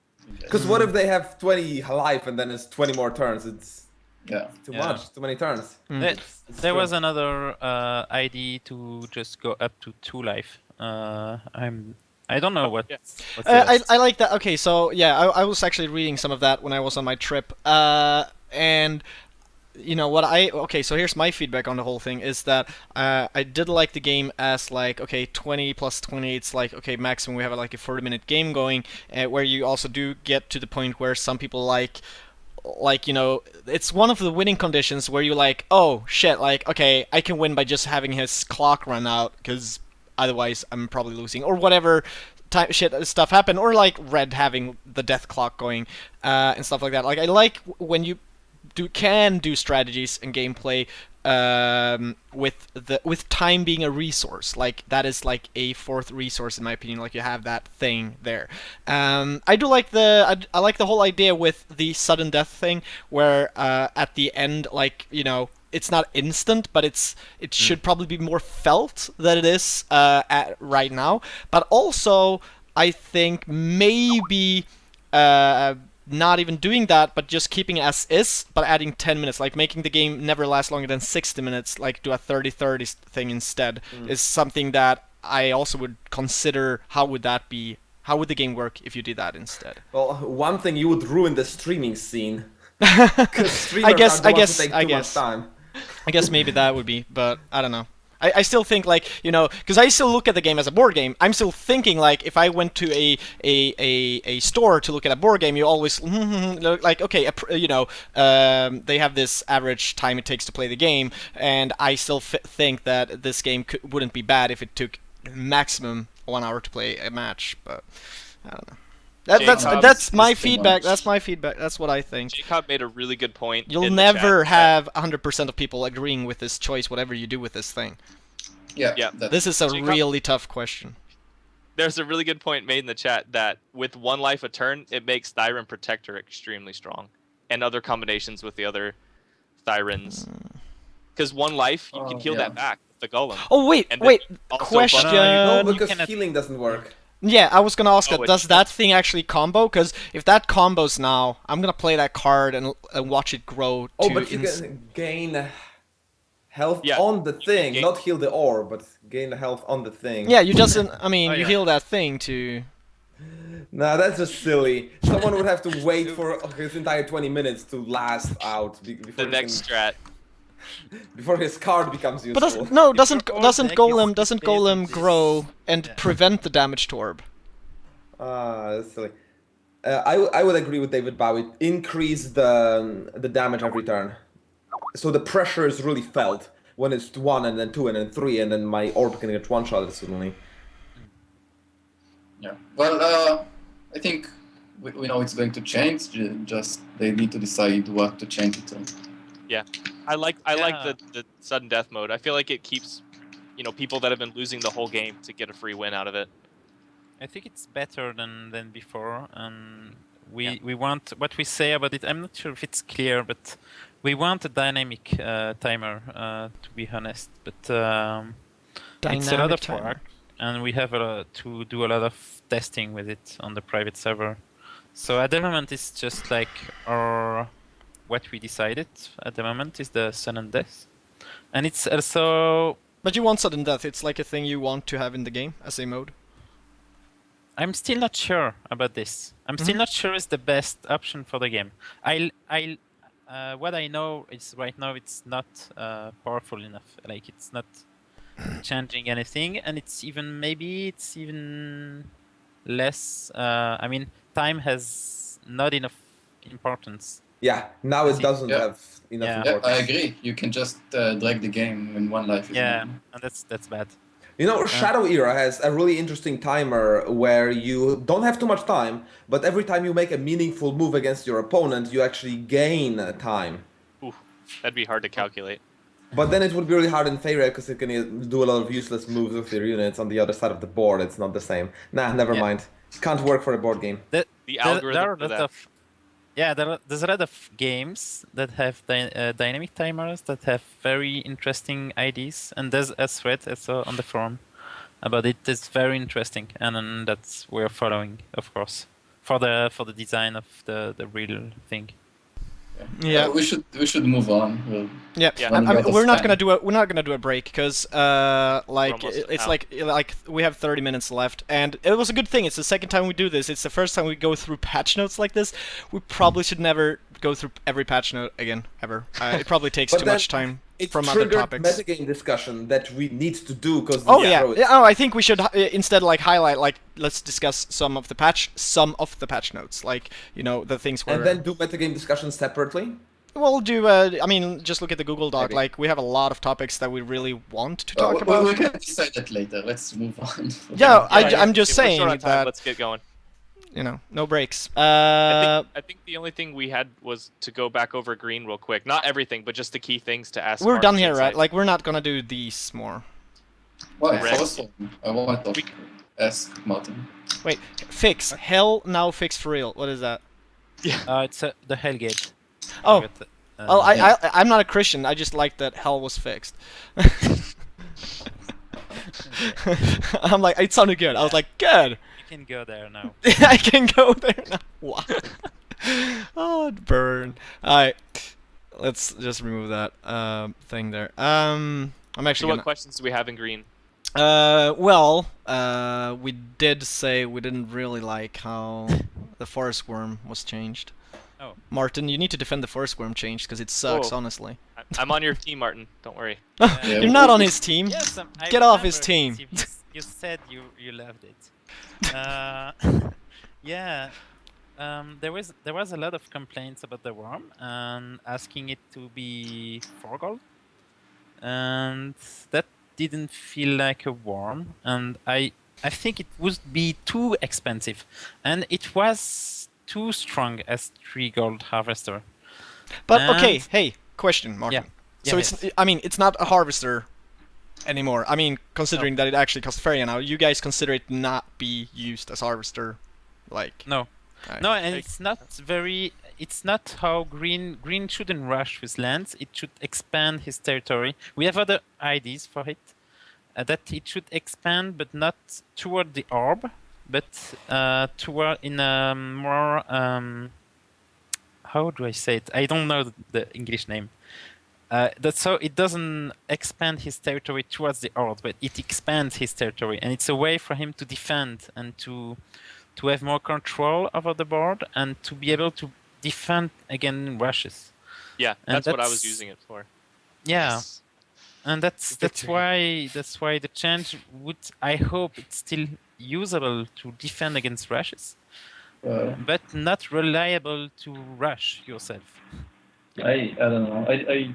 We talked about it before, so I won't repeat the whole conversation.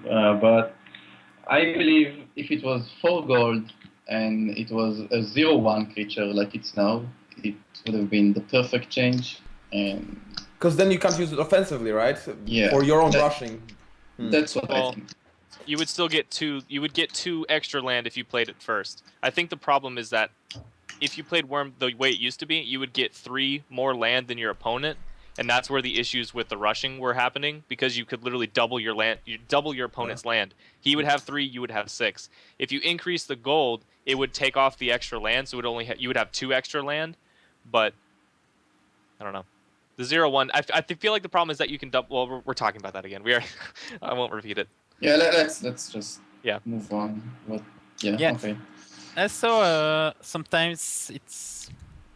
I don't know. I feel it's nice to play when you have just something that costs 1 Faeria, like the towers, and it's used to expand. Maybe even for instant boost of lands, and you can just go and steal your opponent Faeria with it, and it just doesn't cost so much. It will cost action to create forests, but it wouldn't cost. Yeah, that maybe with much. actions costing the forest is just. I didn't find it useful in the mid game. It's not like I didn't feel like I needed more terrain in the mid game. I felt like I needed my action points in the mid game to pay for the units themselves. That's why I just felt like I didn't need terrain that critically. But if you're being rushed, which is how I was saying it, is that if you're being land rushed by like a blue or even Yeah, but yellow, playing I get that, the worm totally. second really allows you to go straight up and either attack the aquatic or land out the aquatic or do something now like it that. doesn't, And that's how I was using it. Like, I agree, it's not. I don't know. But- I don't know. Yeah, green needs other way to create land. I really agree on this. We had another ideas we didn't add to the game yet, and there is the dragon, of course, now, but it's not. Yeah. It's not the dragon is very specific. So other ways, and yeah, I'm So- still not sure. Why did you make Tikiambush only work in your own forest? Yeah, Oh. for defensive cards. A lot of players ask for it to be adjacent creatures. Yeah. I don't think it's the same at all. I don't think it's in. Of course, its synergy is better with some other cards that Like the creates, dragon now? forests. It could have Yeah, worked for with the example. dragon if it was like that, you know? But then it's a very offensive card, and offensive only, and then you can really be like playing in the defensive mode, and you don't have like you've been your harvesters have been destroyed by a runic flash, and then he come to steal your Faeria with a fire wisp, and you use the ambush, and it's really not the same to cast on adjacent creatures. And I feel feel more green and more defensive in this way, and it's better for the game in general. Yeah. I think it kind of killed the card. Maybe it's just needs to be explored in terms of power rather than purpose right now. Maybe the purpose is right defensively, but it's not strong enough. Maybe it just needs to be a little bit stronger. Yeah. And I the thought further maybe- patches will flesh it out. Maybe if he targets all creatures in forest or something like this. Like not maybe for 2 life, but maybe it needs something like to be more reliable. Or 1 gold 1 Faeria for 3 damage. Or 2 damage to 2 target creatures. But then, yeah, that would be like a Ranac Flash. maybe. No, maybe so that's 2 okay. damage to 2 Maybe that's target okay. creatures. Would be nice, maybe. I still wouldn't play it because I don't like playing defensive cards. Yeah, so I mean, not in forest. If it was like red, then fine. But I don't feel like I need to play defensive cards in forest. I feel like I That's would why- play it if it was 3 damage, because then most of the water rushing cards actually have 3 HP. It would line up nicely, whereas 2 damage is just like, well, I'm gonna have this 1 HP unit that is still attacking and killing me. So might as well not Yeah, it's play not it. removing much in my opinion. I just liked it with Wish of the Druids, and right now Wish of the Druids is kind of useless. So I don't know. No, Wish of the Dreads is not useless. It was useless maybe in the way you use it in your deck, and maybe you have to change a bit your deck to use different things with Wish of the Dreads, but I don't think it's useless. I don't know. I tried playing it, and I played it But- mostly because of Tikiambush and of the what's the name? Living Willow. Mhm. Yeah, of course. That's it.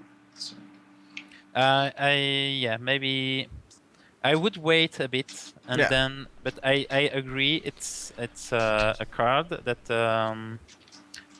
maybe it's also quite gamble to play, to really like to feel like you're going to add it in your deck. I would wait still. Maybe it's one of the cards that is on the list that could change. But see, if you changed Yeah, it and hopefully made will. it still good, there would be a lot of complaints about it, I would feel, as well. So at least this way, you're getting rid of all the salt. You're wiping the Yeah. table. And now you're putting a little bit of pepper down. And you're like, look, see, it's not all salt. There's Yeah, some a pepper. change was needed. A change was Yeah. needed to let Yes. players play green and not having to play this card because everyone is playing green. And it's even like this, it wasn't such a good card, but everyone was playing green, and it was just like, okay, I free kill your Bonga, and Yeah, well, it's a good change. I don't feel it's the best change, but it's good that it was changed. yeah, it's more in the direction we want green to be. Yeah, okay, that makes sense.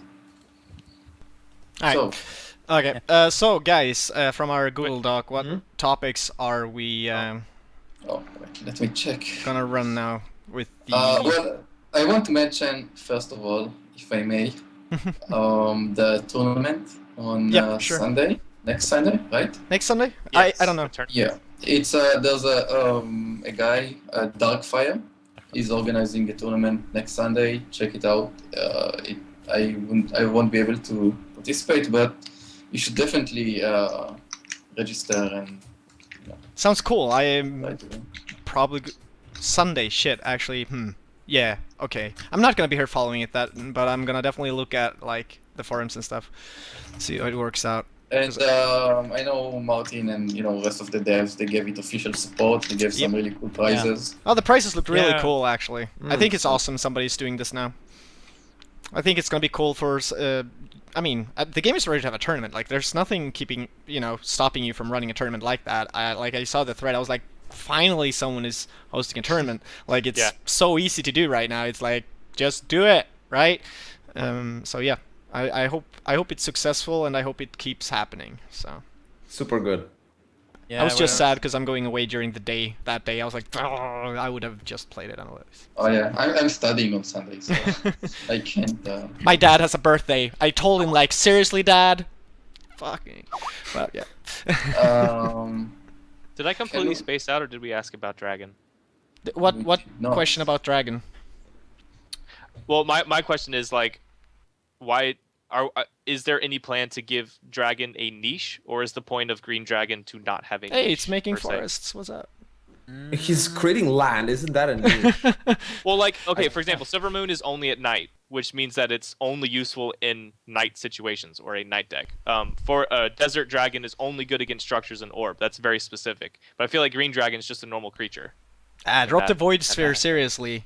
And even the red dragon, if you're playing a red dragon creature deck, that's gonna hurt you. The Firefly will hurt you, as opposed to a structure deck, obviously. But then they don't run dragon; they use other things. But I was just wondering if that was an intent, and if that is the way green dragon is supposed to be used, or if that was just kind of like, oh, well, I guess we didn't do that just for. I don't know. I was just curious. That was just my question. Yeah, interesting. Yeah, we wanted to be the green dragon to be less like a creature that you would like in every deck.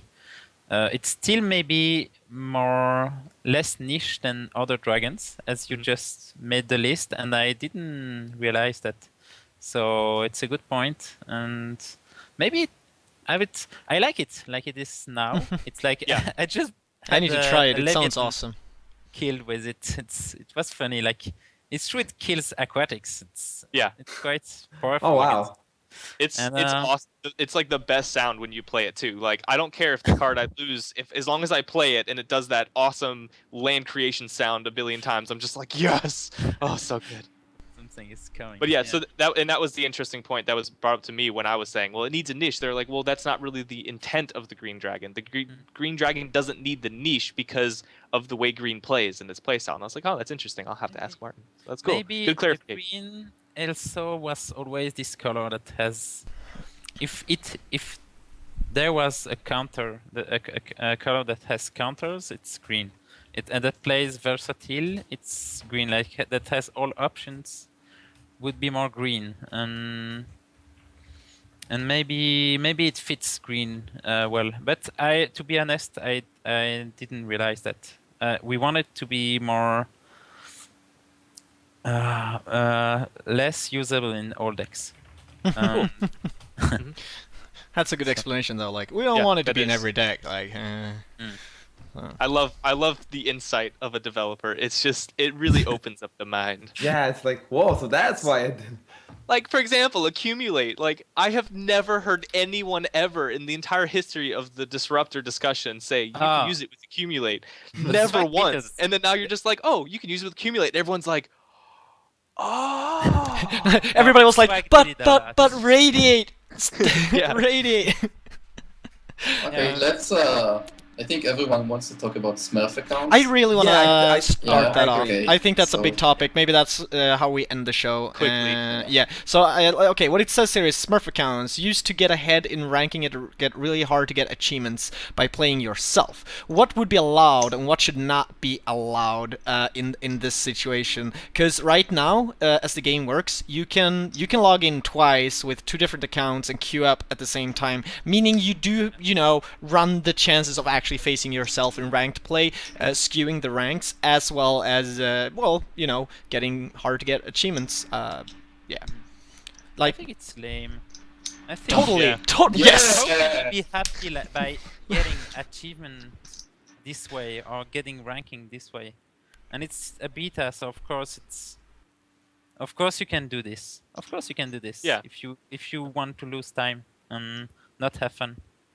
Yeah, but the problem is people do it, and the worst problem is the people around them actually care that they do it. I mean, they say it's not fair. They get to rank. Yeah, it kind of makes ranking irrelevant. And if enough people do it, ranking doesn't count anymore. But it doesn't count. It's beta. I know, yeah, but still. Want it to count. Okay, why we're bringing this topic up right now is because, I mean, this is a topic that from the beginning of a game development, I think, this is something that rules against this type of things need to be stated to begin with, because even if it's just beta right now, in my opinion, it is still cheating. Like, you're still cheating, actually. Like, that is what you're doing. There's just nothing that can be done about it. Like, I've never seen an effective way of to deal with course. Smurf Like, accounts. first of all, you can just like stop people from being able to log in from the same IP, or at least, I mean, I don't know how you do that. Okay, obviously, if you have more than one person in the home, yeah, that sucks. I don't know. Like, it's just. I feel like it should be a community saying if you see someone smurfing, it should be a stigma. The community should say, "Bro, really? You're gonna be that guy?" And then it ceases. I mean, that's really something that can't be done. You don't know people smurfs. You don't know who's like. We need rules. We need rules. I agree on that. We need like a set of common rules that. I mean, it's not like rules that we will like force people to follow, but common rules that we should all follow, and maybe community can set up these rules. Yeah, I mean, well, I think it's important that like even the developers are like, okay, here are like rules, like even if a rule is really hard to enforce, like even when people like, oh, but how do you enforce that rule? It's like, well, when we can, we take care of it because it's against rules. It's just right now the discussion I've seen about it is that some people are like, well, the dev haven't said anything. Like they totally are for this because there are no rules against it. That is why it's allowed. It's like because there are no rules against it right now. There is no official statement. So people do think, oh well, this is totally cool. But there are people who will be like, oh, it's not cool, then I won't do it. And then you have the people who's like, well, I don't give a fuck. Yeah, I was speaking to Milo about it because he kind of started this, and well, I'm not sure he started this. He's the first one who got caught doing it. I guess he was openly doing it as well. Because he's a famous player and he had this famous Smurf account. So I had to tell him, okay, I don't really care about what you do, but the problem is players see you do it, and that's so that's I think the problem. I think you as dev He's should testing out features is what he's doing. Yeah, of course. Okay, what I think you guys should do is at least as a team sit down whenever you talk and like just decide what you want you as a developer, what your standpoint against that and many other different ways to exploit, cheat, and do things. Like you just come up with some basic guidelines or rules that you think is like, this is the official way that we look at it, and if we catch anybody doing it, then we'll warn, ban. However, this is something I think you need to discuss. That is why I think it's important we're bringing it up, is for you guys to because I don't expect you to be like, okay, this is what we're gonna decide right now, but maybe at least you guys have sit down and talk about it. I don't think there's like any good way to stop people from getting achievements and memoria from playing each other, like playing Smurf. I mean, unless you ban IP or something like that. You can actually do it by limiting the amount of times you can meet a player per month to 5. So they can't really farm up any ranking points. Or maybe just make it so people in the same household just don't face each other on the rankings. Is that okay for the rankings, or is that like bad for rankings? Maybe we can try. That could be good for the rankings. Well, there goes my idea for a gaming house. Oh, come on, guys. Well, I feel the main problem is like ranking. I mean, I don't feel like everyone but is in the really future, messed. it could be a problem. I mean, think about the game being big. Like, think about the game, hitting, striking gold at release. And are we gonna sit down and discuss whether it's good or bad then? No. I'm saying we should discuss it now, but I'm saying the main problem is ranking. It's not the memoria gain. I agree. I agree. It's definitely the ranking is the big issue. Yeah. But I feel like the biggest problem... Until someone fixes it in a program, you need to actually program to fix it. It's not. I don't think it's easy. So until they fix it, I think the main problem is just if you see someone in high rating do it, just notify someone. It should be clear that it's not allowed, and and then enforcers could do something if they have creed. The problem is we don't have. It's hard to have like proof. Yeah, I would say the common rules would be to not abuse those kind of things. So the ability to play with Smurf against yourself and abuse it for the ranking. The small bugs that are still in the game, like the zero life creatures, like please don't abuse, please don't play with 6 firewalls. And those kind of, it's common. Like it can happen every time we update the game. There can be an abuse, and like the land bug. Of course, the land bug was so general; it was impossible to avoid it. Wait, did you fix the firewall, the stone elemental being in the game? No, I don't. No, think not yet. It will be fixed very soon because we need to give the Kickstarter update with the new cards. I just feel like that when the client comes out, I feel like this is kind of like, because it's in a browser, it's easy to do this. But I feel like I've seen games where you try to load the game twice as a client, and it says you cannot have 2 instances of this game loaded at the same time. So I feel like when there's a client, there's more options to kind of help deal with playing against yourself and whatnot. But then on the same side of that, I feel like my biggest problem with smurfing is that the people that are just starting out of the games are going to have the most frustrating games, because it's like their learning curve is they don't know. And then they're playing against like the top ranked people. Like I feel like that frustration is really bad for lower levels. Not so much the abusing for rank, but that's because my opinion of rank is I don't care what rank you have. Prove to me you're good, because it's beta. So like I don't know. I feel like it's just so hard to enforce. Especially because the people on the very low that will meet Smurfs will meet decks that are perfectly constructed with legendaries and everything. Yeah, I feel like It's that's not just skill; it's cards. Yeah. That the Smurfs own. Oh well.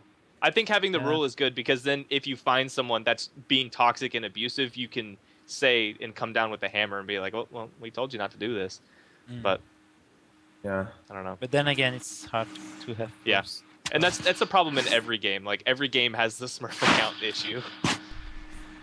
I mean, EVE Online is built on the Smurf issue. Like their game exists because of Smurfs.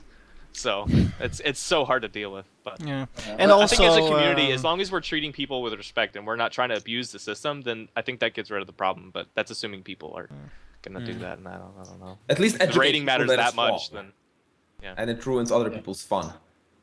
So that most of them that are decent actually will stop. Yeah. Anyways, I have two questions though that I feel could I think might be interesting. Well, one is interesting for me. One is probably very interesting for people out there. Maybe it's been answered on the forums. I don't know. I just want to ask them. Both being about, I mean, around the Kickstarter pledging and all that. Where will the okay? What is the plans for people who've been waiting for a PayPal option, Martin? Like, what is the official? What is the official statement there? What's going to happen? Oliver has just set up the PayPal. It was more work that we expected. Oh yeah, welcome to PayPal. And there is he just showed me the page, and I hope it will be soon. I cannot say, because if it's not ready tomorrow, then it's then like the problem is. Yeah, well, okay, you're working on it. It's gonna happen. Yeah, the plan is this, and the plan is we will add more stuff to, like some kind of shop, maybe with PayPal. I really hope it will be during Kickstarter, and I really hope if I hope if we cannot do it during Kickstarter, it will also help for later. Well, I have if you do it for later. Yeah. Will the amount earned by PayPal be added to the Kickstarter pledge in terms of calculating for the stretch goals? Because maybe some people are waiting for PayPal and they will pay you the money. So you will make the guild, right? If the PayPal amount adds up. I would say this from my part, because I need to discuss with the others. But that would be great. I will, of course, yeah, of course. If it goes towards the stretch goals. Extend, like not extend for 1 year, but extend for some time, maybe 2 weeks, and allow people that couldn't pledge with Kickstarter to support us. I think that would be, of course, great. Because my second question sort of follows up here, I think, on everything. Where my second question pretty much is, if this might not even be decided by you as a team yet, but I'm very curious to what will happen once the Kickstarter is over. Will the game be in a closed beta stage for a certain amount of time, or will people forever and ever now still be able to buy themselves into the game by buying, pledging even after the Kickstarter? That is my question. Will the beta be closed, or will people be able to buy themselves into it? It will be open. After, it will be open then. Maybe not right after Kickstarter, but it won't take long. Okay, so you will allow people to keep. Find us. You will allow people to keep buying into the game then. Yeah. Okay. Yes. Interesting. Yeah, we hit 80K last night. That was awesome. I woke up. Yes, and nice. and I really. Yeah, I really look forward to the card maker now. That was the major thing in my opinion. I love it. Like yeah, and when we did guilds. when we did the contest, there was so much discussion. It was so interesting. I didn't have the time to read all the things that were and it's so exciting to see this because we see that it will be a great idea for the game. Yeah, I really look forward to it. And yeah. Well, do you have any idea how long until we might see it in beta, or is it like something that will only be released with the final game? I think it will be integrated to the new client for the release, and we will continue with contests on the forum like we did with. That sounds cool. That was awesome, by the way. And also, and it was card makers so amazing. So it's also like a good. How do you say? A nice tool while we wait for the real thing. Yeah. Still kind of just. I mean, my artistic ability is limited to stick figures and dollar signs, but man, I was looking at the stuff people were creating, and it was like, oh, this is awesome, and it's like I love that the community has a venue to put that creativity to use, because I know that because you're tapping into that, that's amazing. It just hats off for going that route. That's awesome. A lot of games don't do that. A lot of games are like, no, we will decide what is good. But yeah, congrats on 80K. That was awesome. Yeah. Oh yeah. I knew it was going to happen, but still, it was trickling. I'm like, no, come on. It was awesome. Yeah, it was slow. It's slow these days. It's so frustrating. And there's no like boost with the Kickstarter staff picks or something like this. I know. I did see a good increase of number of users, but we just need Total Biscuit. That's all we need. We just need him. Yeah. I did message him Just today. one big Let's see. YouTuber. Yeah, I've He sent has him multiple messages. He has been bugged enough about the game. He's now pissed at this You- game. Yeah, you have been amazing, but he shouldn't be pissed with with all these. Oh yeah, messages. for sure not. I always make sure that the messages that I send are very elegant and well put together, very serious. I even use commas and capitalizations. Yeah, you And should damn. do that when Yeah. threatening someone. He should send you flowers then. Oh yeah, I demand All the flowers, effort. Total Biscuit. Awesome. Well, I guess we're gonna have to talk about one-shot orb decks on the next show then. The next one, but There by then are- they're not gonna exist anymore. Still on the. Oh Wait, what? I just say I've been also. You're not gonna remove the one-shot orb combos, are you? I've been destroyed with it. It's so Yeah, but frustrating. It's awful. You should just remove it. Welcome. no. I mean, No, that's what I was saying. You need these crazy things to be in a game. Like, I mean, Yeah, I agree on this. And maybe not all players will agree that if it's in the game, it's good. it's fun. Like, it's not that consistent. Like, maybe, and if it is, I mean, if the devs see the one-shot orbs being like dominating, like, oh, people are actually doing this 4 out of 5 games successfully, easy, then yes, changes, but not changes where they're like just putting a lid on the whole, combo. I think it needs to be But viable. it's really boring. No, it's not awesome powerful, fun. It's boring. If there was a one-shot combo that needs interaction, that would be better. If you don't Yeah, just need your interaction, opponent exactly. to have two empty lands, I think it's boring.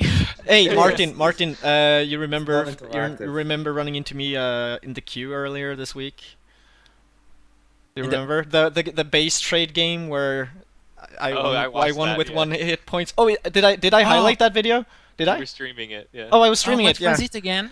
I remember it was a good game, but I mean, what happens is, okay, I need to make a video out of it. It's in like a 4-hour stream or something. But yeah, it was funny. I looked it up. Like, what happens is me sitting there, and it's like boom, game, Martin, and I'm like, no, fuck, is it no?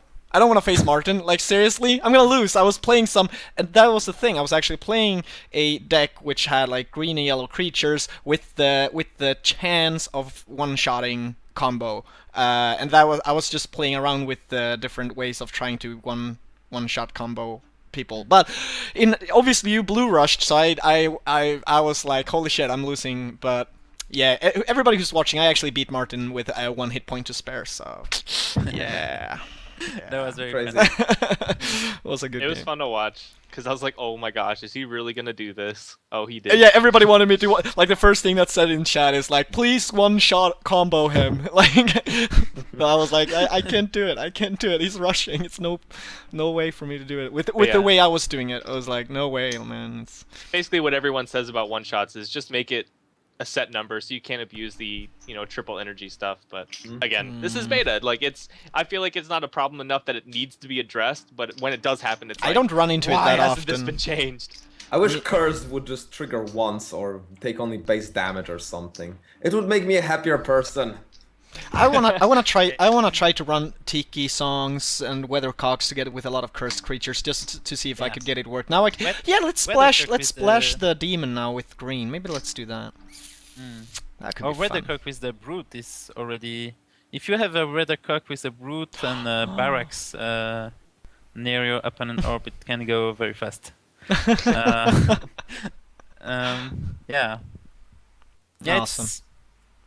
Yeah, as I say, the problem is when there's no interactivity. Yeah. That's, I think, okay, maybe that's a bit fun for you for 2 games if you do your combo, and it won't be fun for your opponent. And if you do 5 times, will be all your games are going to be the same, quite. And for your opponent, it's you just playing against no one. So Yeah, exactly. That's my feeling. That's exactly what I was saying a week ago. I feel like he's not doing anything, and then he kills me. So I'm so it's not glad that doesn't feel like a game. devs in this game are actually playing the game, and they feel the same things that we feel when we play the game. That's pretty amazing. yeah, you need to play for this. But I still want to say Milo was very creative with his deck and very good player, and and it was a very good, very interesting experience for deck building. Not the game, not playing, but I'm still very impressed by it, by how all the wombo combos came out. Of course, the Tiki song was maybe obvious, more obvious. Yeah. Okay, guys. I feel we're at the end of this episode. Wait, one more thing. No, one more okay. thing. Yeah, we have a dev in our presence, so the polite thing to do and the correct thing to do is just to thank you guys so much for all your hard work. Like sometimes I forget, it's just like 4 of you. Yeah. Like you guys are doing, you're 5? doing this Isn't it game. 5? Is it a 4? 5 5? well, with T-Rex, right? No, but 5. Isn't it 5? It's 5 We have a devs, lot right? of help. We have a lot of help, and you are helping a lot. And I mean, it's very crazy for us to be in the center of all this, and we have been alone in our cave for so long.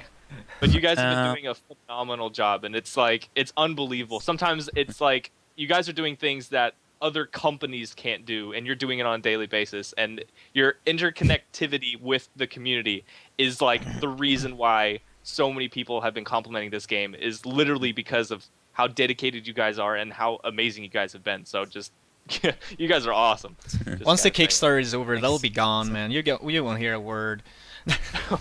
Lies. That's the thing. But see, that wouldn't happen because they play the game. They love their game, and that's the best part. They're not just like designing it and like, okay, next project, next thing. They're like, no, this is their child, this is their baby, and they will take care of it. And I love it. Yeah, It's so not amazing. being a big company can help to make something good sometimes. To have more flexibility, Close. less constraints. Alright. Well, I was obviously gonna thank him, Case. If it's not like I was like, oh, this is the end of it. Bye. I mean, I had to get there first. you wanted to do it first. Okay, awesome. Yeah, well, obviously, Case did it, so that's amazing. Let's Yeah, come back really, and Derek. really happy to have you here. Well, hopefully we'll be able to talk to you and maybe somebody else on the team on another episode again. Of course. Maybe it would be fun with some others, since you had me this time. And Yeah, I'm sure it would be interesting with JENN or T-Rex. Oh yeah, bring Tommy Jen. or T-Rex. Yes. yes. Or if you want to talk about the lore, you can have Gorim. Gorham, yeah. That Oh, would be- Gorim that is would the be- lore. That'd be really Yeah. interesting because I want- his lore Yeah. is a step Oh my above the- god. Guys, think we should have a weekly corner, which is like story time with Goring.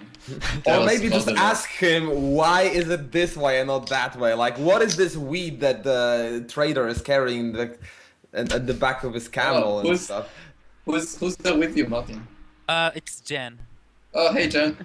Oh, Jen! Oh, really? You're hiding here all the time. Yeah. I've been wondering, though. She cannot speak. What was the question about the trader? Because He's selling something. What is he selling? oh, maybe I can ask JENN. What the trader? There is a selling? plant on the There is on his plants. camel. The trader. À my émissaire. Am I trader? Donc qu'est-ce qu'il vend en fait? Yes. Oui, oui, pour It's Châteauneuf de weed Port. or is it Oh, that's vegetables. vegetables? She's saying. Vegetable. There we go. It's not very drugs. precious. Ah. Doesn't sound too profitable. Doesn't sound. That's just the easy answer. I would why it's say one something like gold. the magical plants that It's help just one the- goal. that tritons smoke and it's not it's healthy and Yeah. gives them power. The pipe something stuff like of the Titans, of the Tritons. Yeah, it's triton weed. Sounds awesome. Those yellow players Oh. selling all that weed. Yeah, they'll sell stuff to others so they're less strong. Desert people gotta eat. See, oh no, I have it figured out. All right, so the yellow are the sellers, the greens are the smokers. What are the reds? Are those like the producers, and then blues are like the cops or something? I would say blues are the smokers, the Tritons, while the reds are the owners of yellow companies. Like, But what about Tikiambush? He's like 420 all day. That's true. That's true. Yeah, it Hmm. depends Interesting. on the faction, of course. It's not We need like Gorham's, one color is- opinion on this lore. That's what we Yeah, need. yeah. He will Cool. be. He will answer much better than me. He's a much. I would love to have some Gorham with lore That would questions. That'd be fun. Fun. That'd be really fun. Yeah. We could like do a lore day where we go through the patch notes or something, but by lore instead of actual. By changes. lore. Like, that oh, would this be is awesome. this is because of inflation within the tree tribe, because the price of leaves have gone up. That would be really fun. That would be fun. I will ask him. I will ask him. That would be really hilarious. Awesome. Okay, we I- should finish. I'm just let's We just went over. Jesus Christ. Alright. It's been awesome. Let's go the way through here again. JoyfulRogue, where can people find you? Oh, they can find me at twitch.tv/JoyfulRogue, and I'm gonna be streaming there. It's Faeria, but other games as well. So be warned, you may actually see something else. Sometimes I just embrace variety back again, but still keeping an eye on Faeria. Every patch will be analyzed and checked out by me, so I'm keeping an eye on you. Great old one. Well, you can find me in JoyfulRogue stream. Oh Usually, yeah, he's one of my right mobs. there. Double plug. Guys, stream. He's also one of my soldiers in XCOM. Good job. Dying. Oh, am I? Am I a new soldier? No, you died, but you will get renobilitated into an alive soldier if you just keep watching. Awesome. Yeah. So yeah, that's it, I guess. Alright, case of 4. You can find me at Twitch TV/KCIV4. I'm also one of Joyful Soldiers, but I apparently can't shoot for anything, and I miss just every single healing. time. Yeah, I heal need to everyone. play that game. Jesus. It's fun, but yeah, Joyful is fun to watch, even if he's not playing Faeria. But anyway, so yeah, I play Faeria. I play for fun. I don't really try to have like a top 10 deck. I mostly experiment with different things, and I have fun, and I really enjoy the chat I have. We always have a great time talking and making fun of me, so it's a good time. Awesome. And, well, me, Scream112, you can find a lot, most often here on Metagamingtv. Also trying to do a variety of things. Right now I'm still heavily into Faeria, so mostly Faeria right now. I'm actually on Kasiv's channels making fun of him a lot, which is really fun. You should totally join me there. It's really awesome. So that's Martin as well. What? That's... We should ask Where can we Martin. find you, Martin? Final What? words? Where do they find Martin? Oh, I'm having streams as background music since beta has begun. So it's I can be there sometimes. I can be there. I can be in the game sometimes. I In may queue. not answer all the time, and I try to. I would say taking a lot Martin of is the time. one dev you can actually play against if you play enough ladder. Yeah. Yeah, Oh, yeah, the yeah, others yeah. never play. I don't know. They don't like the game. What? No. Did he just say actually- that? Actually, I'm spending my free time when I don't work on Faeria by playing on Faeria. So it's kind That's of good, though. crazy, and I understand the others are not doing this. You should look for his forum Yeah. posts as well. Anytime he makes a post, it's always filled with information. I've found that like even if I just search for his posts, I'll read them and then I'll go back and read the topic and then I'll read what he said and I'm like, oh wow, okay, because he's got such a design aspect to a lot of things. Like he's telling you the intentions of things and I love that. I just can't get enough of it. Sorry. Awesome. Okay, guys, everybody's watching. I hope you liked the show. This was episode 2. We'll be back next week, same time, same day. And you know, please follow, subscribe here on Metagamingtv. Please leave us feedback in. You know, you can leave feedback by sending a PM here, leaving a reply in our thread, which is the most awesome way, because then we can, you know, discuss openly with you your opinions and ideas and feedback. And yeah. So, yeah, and on YouTube. We'll upload this episode on YouTube. I'll probably actually do it tonight. So it will be there within 24 hours. It took really long last time for it to process, though. Holy shit, it took like 3 freaking hours or something. But that's YouTube, so... Yep, and then we'll have if you've missed a specific segment or you wanted to watch a specific part, we also have timestamps underneath the YouTube video. Cool. Oh yeah, that- Kasif does that, actually. These are Yeah. cool. Because then you can be Ooh. like, what did they say about that? Instead of having to shift through 3 That's hours. great. Like, click. It's And awesome. That was great for us to follow the first Kappa Council and very Oh, easy nice. to follow all the topics. Very cool. Oh yeah, I'm really glad you liked it. Yeah. Yeah, I'm glad it was worth you guys paying attention to. That's awesome. Awesome, of and I hope course. we can keep it interesting as well. As long as you guys just, you know, mess with cards and change things every week, we'll have something to talk about. Is anyone going to stream after this? Okay. Is there any place we can send these wonderful people? I'm gone. Yeah, I'm going to bed. I'm gonna stay up, but because my day rhythm is totally skewed, but I'm not sure. Well, if you follow the channel and I go live, you will get notified. Well, I know where to send the people. Yeah. Guys, go play some Faeria. Oh, that would be It's a good thing. game. Yeah. Definitely should go play Faeria. If you don't have the game, you should go to Kickstarter and pledge to get access to this wonderful game and help invest in the future development of this wonderful product. I see Van Thorn is streaming. Oh. He's a solid guy. I watched him sometimes. he's It's good. fun. Yeah, it's really nice. He's, Go watch him. he's decent. He's a gentleman. He's a very good gentleman. Definitely worth going to. Awesome. Okay, Okay, thank you everybody, and good night. good night. Thank you See guys. you. Bye.